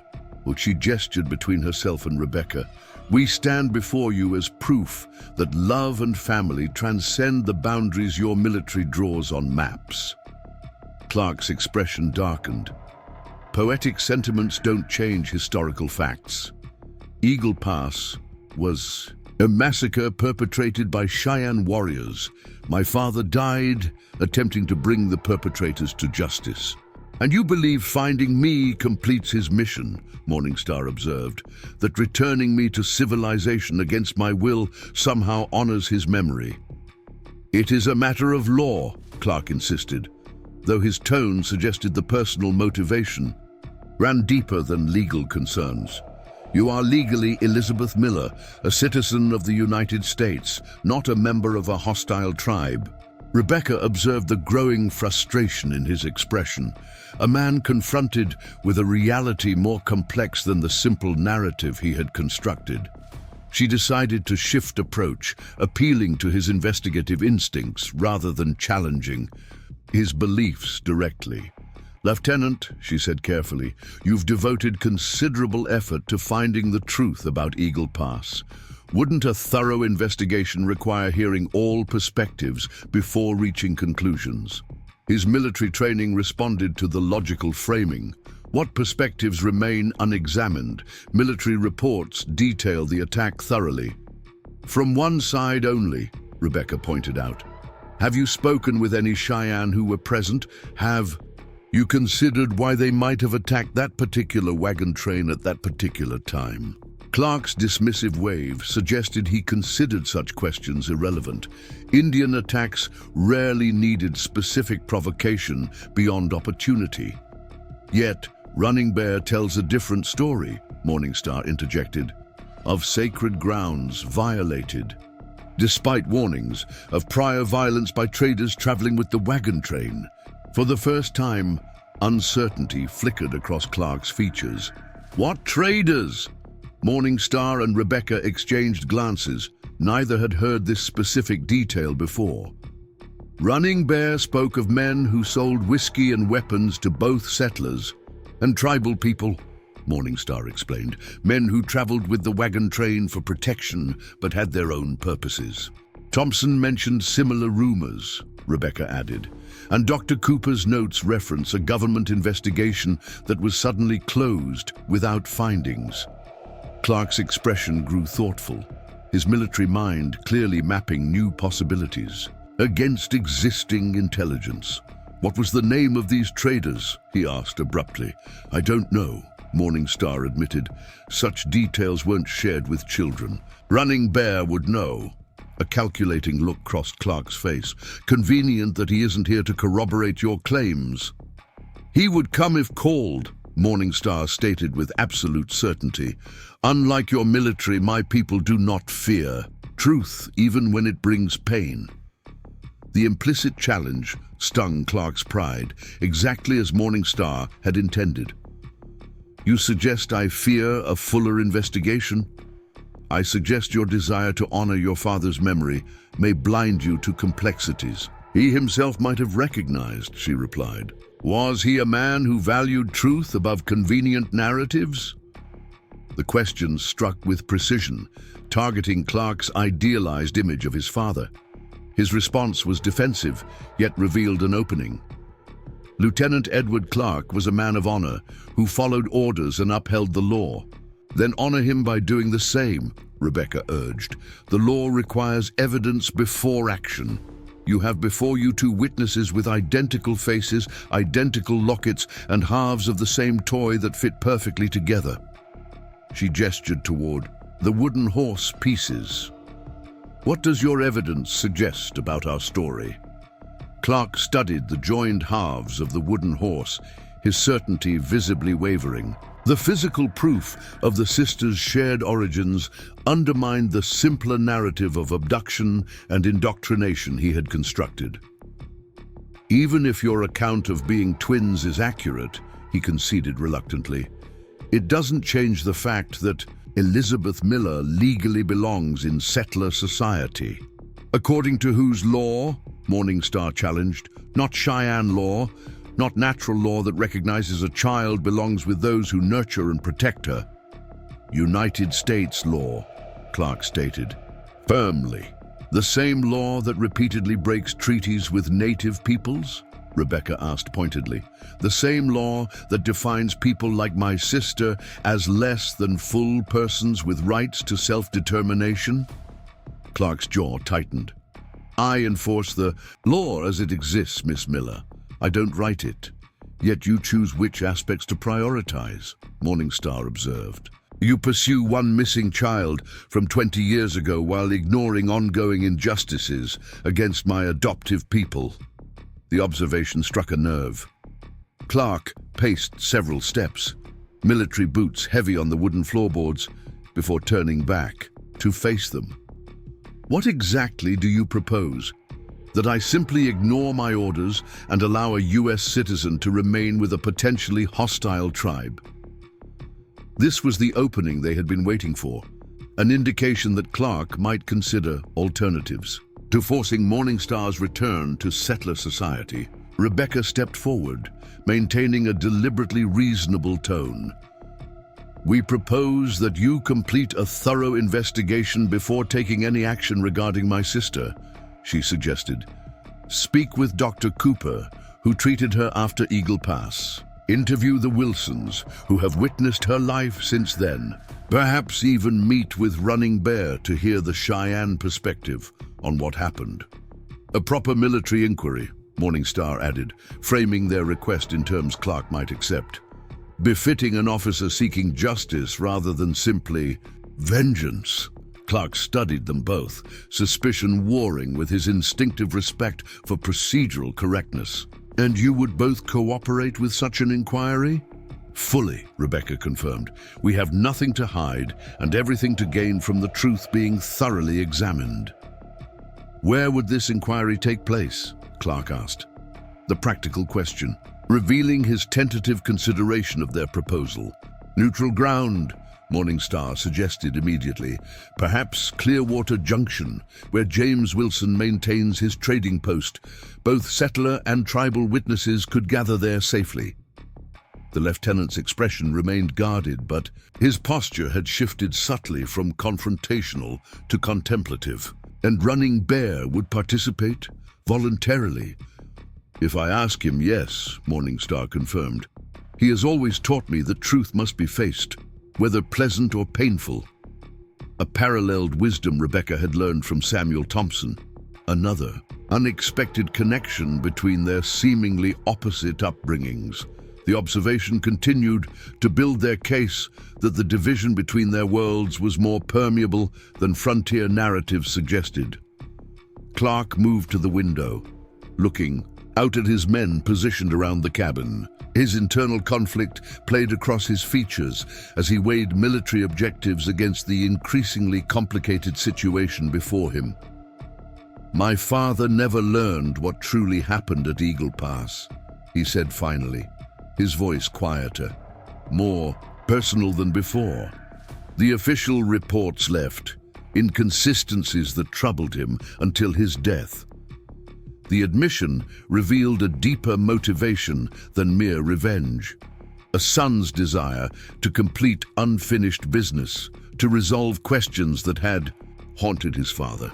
Rebecca sensed an opportunity to connect with Clark as a person rather than an adversary.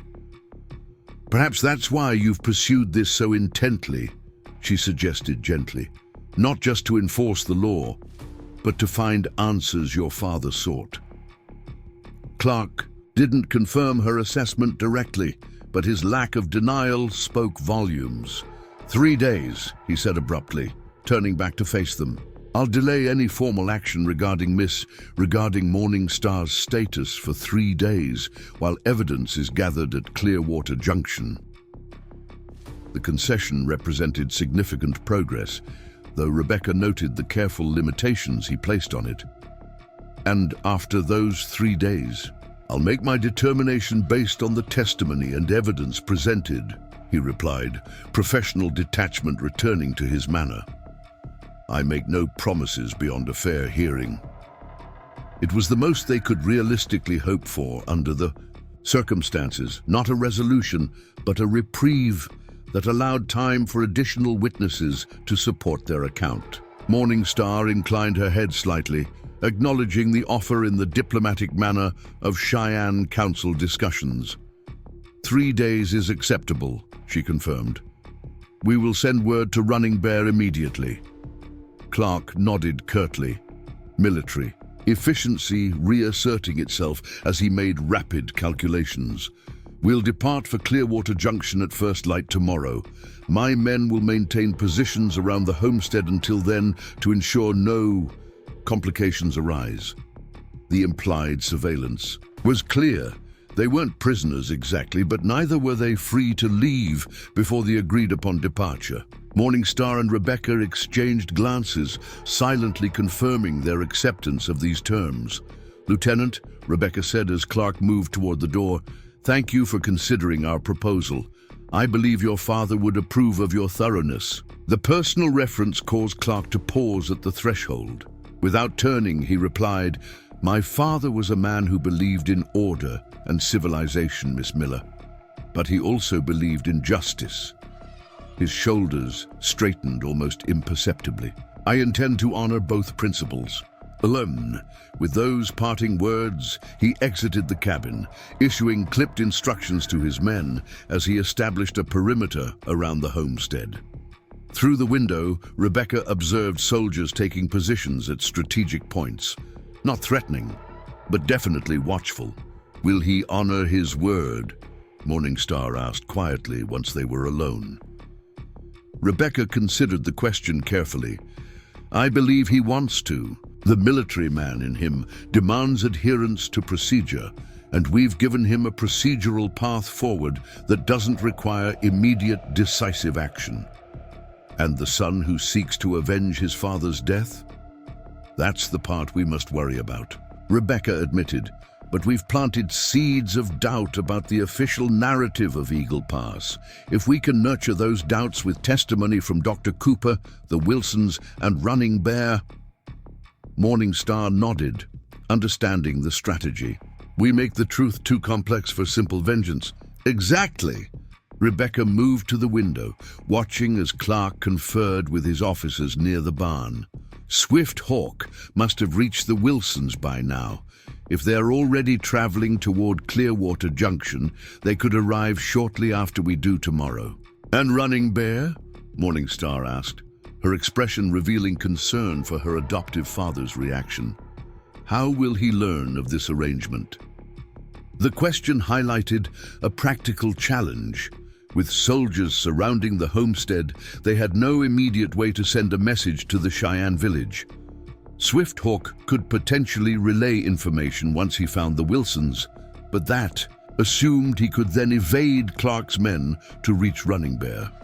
The Wilsons maintained communication with both settlements and tribal camps, Rebecca recalled. Margaret Wilson especially has connections among the Cheyenne. Perhaps she can get word to Running Bear once Swift Hawk reaches them.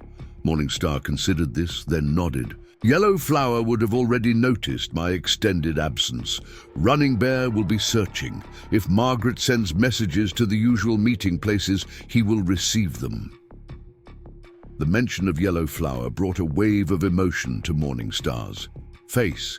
Concern for her adoptive mother's worry, guilt at having left without explanation, determination to reunite with the woman who had raised her as her own. Rebecca recognized these complex feelings, having experienced similar emotions regarding Ruth during their journey.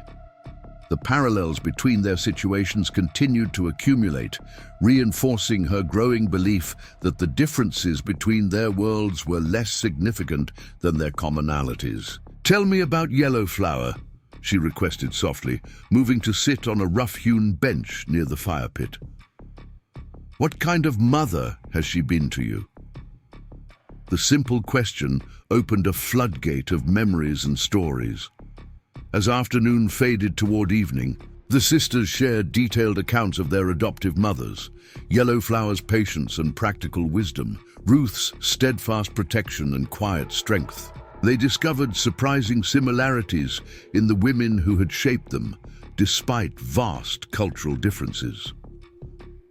"Yellowflower sings when she works," Morningstar recalled, a fond smile softening her features. "Ancient songs passed through generations. Of women, she taught me to listen for the songs in all things, wind through grass, water over stones, birds before dawn."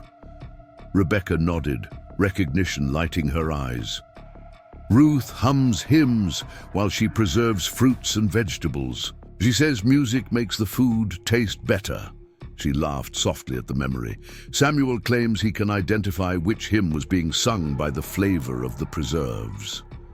Such exchanges bridged the years of separation, filling in the outlines of lives lived apart, yet connected by invisible threads of shared origins.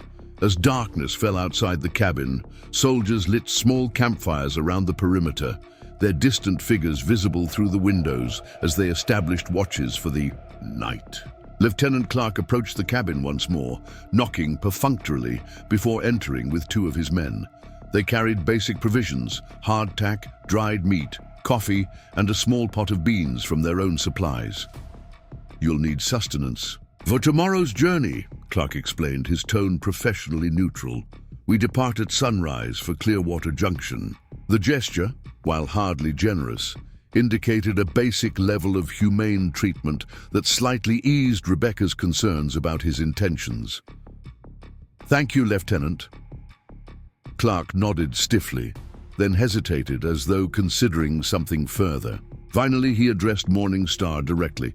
"I would be interested to hear your account of life among the Cheyenne, for the official record, of course." The request revealed genuine curiosity beneath his military exterior, perhaps the first sign that he might be capable of seeing Morningstar as more than simply a symbolic pawn in his personal quest for justice. Morningstar studied him carefully before responding. "I would be willing to share such information," she agreed cautiously, "if you are equally willing to hear perspectives that may challenge your understanding of my people." A flicker of something, respect perhaps, crossed Clark's features before he masked it with professional detachment. "I am capable of objectivity, Miss Morningstar." "Then we will speak tomorrow," she replied, "when all parties have rested and can approach truth with clear minds." Clark accepted this gentle deflection with a nod, instructing his men to leave the provisions before withdrawing from the cabin. When the door closed behind them, Rebecca released a breath she hadn't realized she'd been holding. "He's starting to see you as a person, not just a symbol," she observed. Morningstar arranged the provisions on the small table, her movements deliberately normal despite the extraordinary circumstances. "Perhaps, or he gathers information to strengthen his position at Clearwater Junction." The pragmatic assessment reminded Rebecca that her sister had grown up navigating complex political realities between tribal groups and military authorities. Morningstar's caution wasn't merely personality, but survival strategy, developed through years of observing the often duplicitous relationships between settlers and native peoples. "Either way," Rebecca acknowledged, "we've bought time for Swift, Hawk to bring the Wilsons, and hopefully to get word to Running Bear."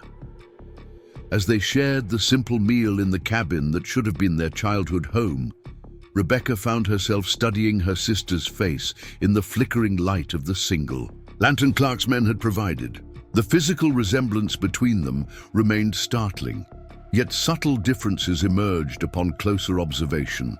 Morningstar's slightly more weathered skin from a life lived largely outdoors, the distinctive calluses on her hands from different types of work, the way she moved with an awareness of her surroundings that Rebecca's settlement upbringing hadn't instilled. "What will you do?" Morningstar asked suddenly, breaking their companionable silence. "After Clearwater Junction, if we succeed in convincing Lieutenant Clark to abandon his pursuit?" The question caught Rebecca off guard. So focused had she been on their immediate challenges that she hadn't fully considered the longer-term implications of their reunion. What would happen once the immediate danger passed? Would they return to their separate lives, occasional visitors in each other's worlds? Or was something more profound possible? "I don't know," she admitted honestly. "Everything has happened so quickly. Finding you changes everything." Morningstar nodded, understanding evident in her expression. Two paths lay before each of us now, where before there was only one. The simple observation captured their shared dilemma perfectly. Each had established identities, communities, and responsibilities that couldn't simply be abandoned. Yet neither could they return to lives unaltered by the knowledge of each other's existence. "Perhaps we create a new path," Rebecca suggested, the idea forming as she spoke it. "Not solely Cheyenne or settler, but something that honors both." "Walking between worlds," Morningstar mused. "Few manage this without losing their way." "Margaret, Wilson seems to have found balance," Rebecca pointed out. "And there must be others like her, people who bridge these artificial divisions, who recognize humanity on both sides." Morningstar considered this, her expression thoughtful. "Such people exist, yes, but they live in shadows, belonging fully to neither world. Then perhaps the worlds themselves must change," Rebecca suggested, aware of how idealistic the notion sounded. "If enough people recognize the arbitrary nature of these divisions." A small smile touched Morningstar's lips. "You speak like Running Bear when he dreams of peace. He too believes barriers between peoples can fall if enough hearts open to understanding." The comparison to her sister's adoptive father touched Rebecca deeply. "I would like to meet him," she said softly, "to thank him for saving you, for raising you with such wisdom." "You will," Morningstar promised, "at Clearwater Junction, if Swifthawk reaches him in time." She hesitated before adding, "And I would meet Ruth and Samuel properly, without fear or hiding, to thank them for giving you a home when ours was destroyed." The simple exchange of wishes crystallized their shared hope. Not that either would abandon her world, but that their worlds might touch, might overlap, might even blend in ways that allowed their newfound connection to flourish. Outside the cabin, the soldiers' watchfires burned low as midnight approached. Inside, two sisters who had lived separate lives for 20 years contemplated a future neither had imagined possible before this extraordinary reunion. A future where blood ties transcended cultural boundaries, where family expanded beyond conventional definitions, where healing might begin not just for them, but perhaps for the divided communities they each called home. The wooden horse halves lay joined on the table between them, broken pieces made whole again through perseverance and courage. Like the toy their father had carved for them in another lifetime, they too had been violently separated. Like the toy, they had found their way back together, jagged edges fitting perfectly despite the scars. Tomorrow would bring new challenges. At Clearwater Junction, Lieutenant Clark might honor his word, or might revert to military objectives once reinforcements arrived. Running Bear might reach them in time to testify, or might remain unaware of the precarious situation his adopted daughter faced. Dr. Cooper's written records might sway military authorities, or might be dismissed as the unreliable recollections of an aging physician. But tonight, in the quiet of the cabin built by the father they barely remembered, Rebecca and Morning Starr simply existed together, reclaiming a connection that violence had interrupted but never truly severed. Whatever came next, they faced it not as separate individuals, but as sisters. Twins whose bond transcended the artificial boundaries, drawn by those who would keep them apart. Dawn broke over Clearwater Junction with golden light that belied the tension in the air. The small trading settlement, little more than Wilson's sturdy log trading post, a handful of cabins, and a communal meeting hall, had become the unlikely stage for a confrontation 20 years in the making. Lieutenant Clark's soldiers established a perimeter around the central area, their blue uniforms stark against the dusty landscape as townspeople and visiting traders watched with wary curiosity. Rebecca and Morning Star sat side by side on a bench outside the meeting hall, identical in feature yet distinct in bearing. Rebecca in her simple settler's dress, Morning Star in Cheyenne clothing adorned with subtle beadwork that Yellow Flower had crafted. They maintained dignified silence as observers whispered and pointed, the remarkable similarity between them drawing constant attention. "People stare as though we are spirit apparitions," Morning Star murmured, her voice carrying, only to her sister's ears. Rebecca nodded slightly. "Most have never seen twins before, let alone twins raised in different worlds." Their quiet exchange paused as Lieutenant Clark emerged from Wilson's trading post, accompanied by James Wilson himself. The trader's weathered face revealed concern as he approached the sisters, his normally cheerful demeanor subdued by the gravity of the situation. "Morning Star, Rebecca," Wilson greeted them with a respectful nod. "Margaret has prepared the meeting hall as requested. Dr. Cooper arrived from Pine Ridge an hour ago." "And Running Bear?" Morning Star asked, unable to keep worry from her voice. Wilson's expression softened. "Swift Hawk reached your village. Running Bear and Yellow Flower ride this way now, expected by midday."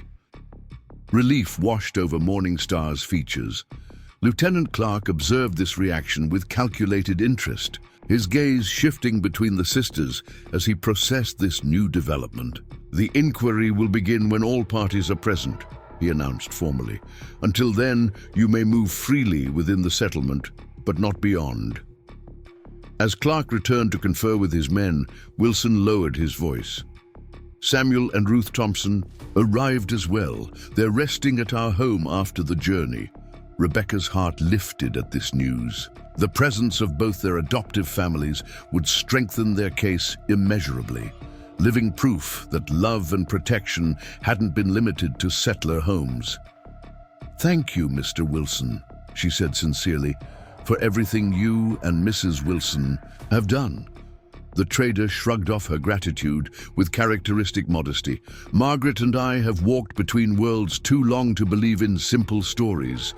The truth deserves witnesses." As Wilson departed, Rebecca noticed Swift Hawk watching. From the shadow of a nearby building, his presence deliberately unobtrusive, yet vigilant. He met Morning Star's gaze briefly, an unspoken communication passing between them before he melted back into the busy activity of the settlement. "He hasn't slept," Morning Star observed. "Not since leaving the homestead to find the Wilsons." "He cares deeply for you," Rebecca replied, the nature of their relationship still unclear to her. A small smile touched Morning Star's lips. "As a brother cares for a sister, we grew together in Running Bear's lodge, shared the same teachings, faced the same dangers." Her expression grew thoughtful. "Perhaps not unlike you and Samuel Thompson's son might have been, had he lived." The gentle observation reminded Rebecca of the baby brother she'd lost to fever years before. Another life cut short, another family bond severed. "Yes," she agreed softly. "I imagine it would have been similar." They waited together as the settlement's activity increased around them.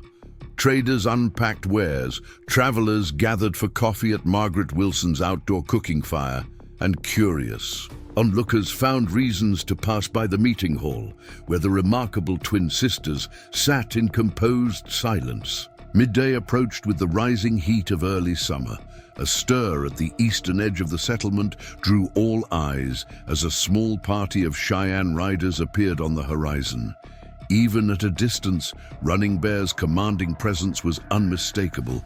His tall figure straight-backed on his paint horse, eagle feathers adorning his ceremonial clothing, the distinctive scar across his right cheek visible even from afar. Beside him rode a woman whose dignified posture mirrored his own. Yellow Flower, her hair streaked with silver, her face creased by years, yet still radiating strength. Behind them came several tribal elders, their presence lending weight to the importance of this meeting. Morning Star stood, emotion tightening her throat as she watched her adoptive parents approach. Rebecca rose beside her, offering silent support through her presence alone. Lieutenant Clark emerged from the trading post immediately, his hand resting casually near his sidearm as he assessed the approaching party. James Wilson intercepted him before he could issue orders to his men. "They come in peace, Lieutenant," Wilson stated firmly, "as agreed upon for this inquiry." Clark nodded stiffly. "They may enter, but my men will maintain positions." The Cheyenne riders approached at a measured pace, their expressions revealing nothing to casual observers, though Morning Star could read volumes in Running Bear's focused gaze, in Yellow Flower's subtle scan of her daughter's condition.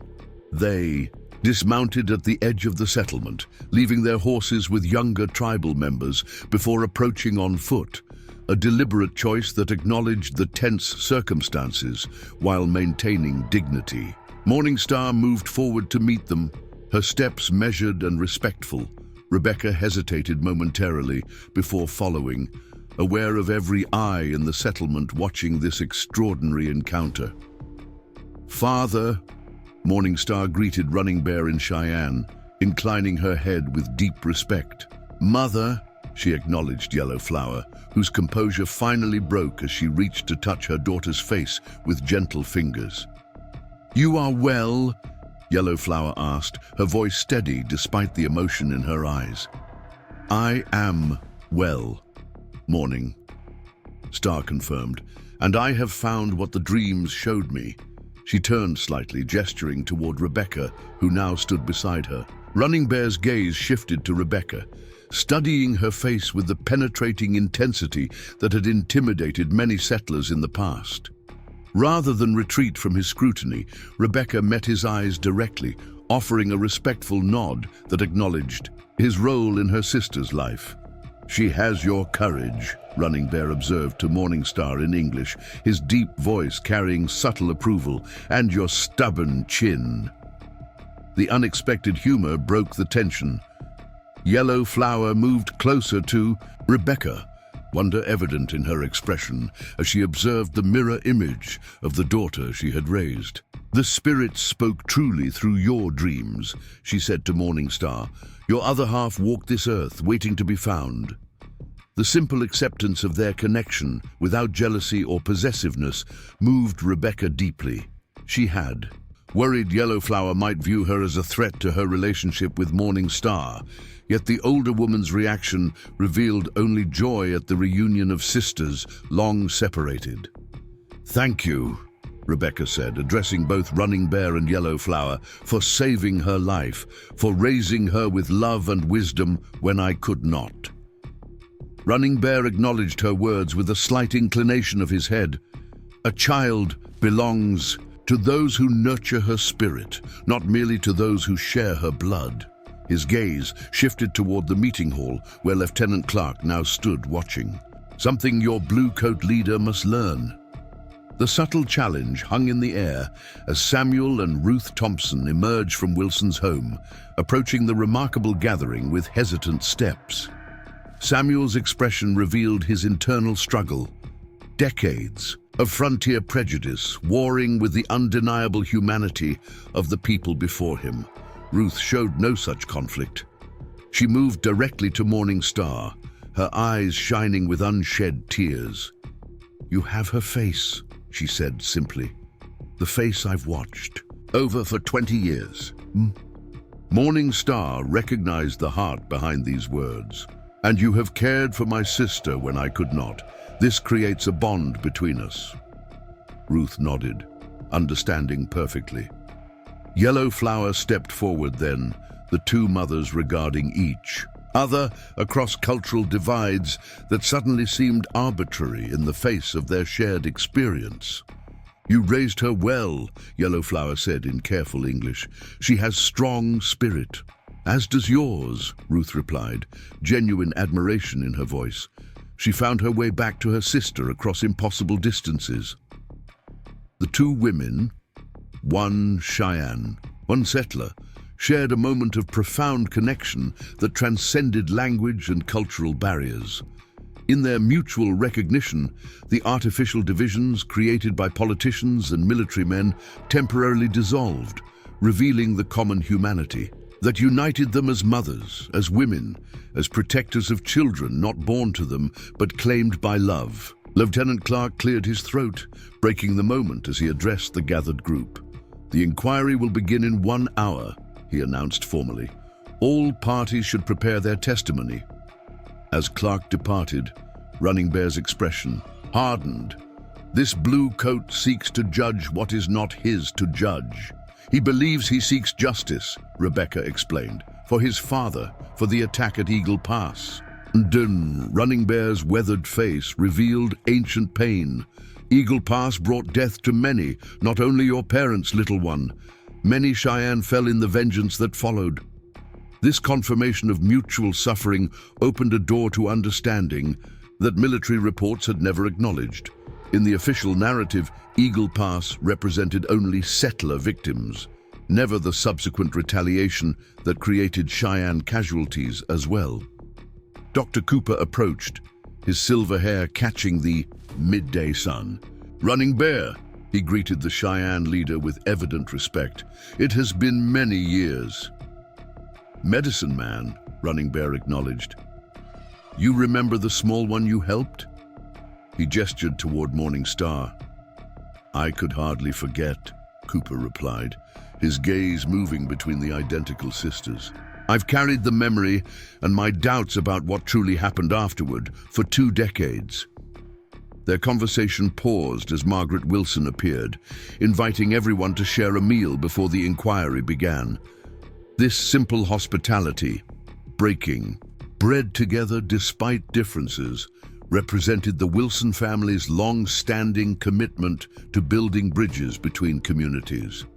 As they gathered around tables outside the trading post, an extraordinary scene unfolded. Cheyenne elders sitting alongside settler families, soldiers maintaining a watchful but less aggressive perimeter, curious onlookers gradually joining. The gathering as Margaret's generous meal expanded to accommodate all. Lieutenant Clark observed from a distance, his expression unreadable as he witnessed this unprecedented mixing of people normally kept separate by military boundaries and cultural suspicions. Rebecca noticed his isolation and, after a moment's consideration, approached him with a cup of coffee. "You should join us, Lieutenant," she suggested quietly. "This inquiry concerns all our histories, including yours." Clark accepted the coffee, though his posture remained rigid. "I maintain objectivity by keeping appropriate distance, Miss Miller." "Objectivity doesn't require isolation," she countered gently. "Sometimes truth emerges most clearly when we sit at the same table as those we've considered other." Something in her words penetrated his military reserve. After a moment's hesitation, he followed her to the gathering, taking a seat at the edge of the group. Conversation dimmed briefly at his arrival before resuming, more cautiously perhaps, but continuing nonetheless. As the meal concluded, James Wilson stood, his trader's voice carrying across the assembled group. "Friends, neighbors, visitors, today we gather for an unusual purpose. Lieutenant Clark has called for an inquiry into events at Eagle Pass 20 years ago, specifically regarding the circumstances of Morning Star's childhood among the Cheyenne." All eyes turned to the lieutenant, who rose with military precision. "This is a matter of clarifying historical record and determining appropriate jurisdiction," he stated. "Elizabeth Miller, born to United States citizens, has lived among the Cheyenne since the attack at Eagle Pass. Military records indicate she was taken during that attack. This inquiry will establish whether her presence among the Cheyenne constitutes a case requiring military intervention for her return to proper society." The formal language barely disguised the personal stakes. Underlying his investigation, Running Bear rose next, his commanding presence drawing all attention. "I will speak truth of Eagle Pass," he declared, his English deliberate but clear, "of warnings ignored, of sacred ground violated, of a small one found beside her dead mother after the fighting ended." His gaze met Clark's directly.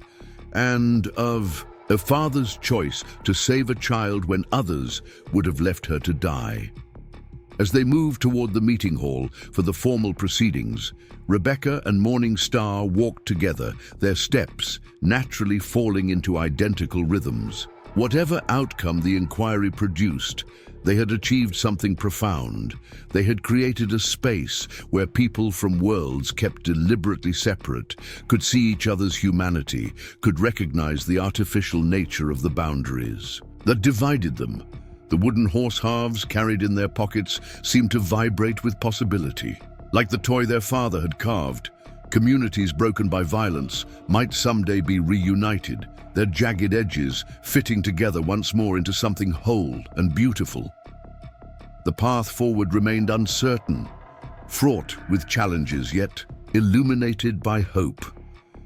As they entered the meeting hall, Morning Star glanced back at the gathered community, Cheyenne and settler, military and civilian, divided by history, yet united in this moment of shared witnessing. The truth of Eagle Pass would finally emerge, not as a simple narrative of victims and aggressors, but as the complex human story it had always been. And in that truth, perhaps healing might begin, not just for twin sisters reunited across impossible divides, but for a wounded land still struggling to honor all its children equally. Up next, you've got two more standout stories right on your screen. If this one hit the mark, you won't want to pass these up. Just click and check them out.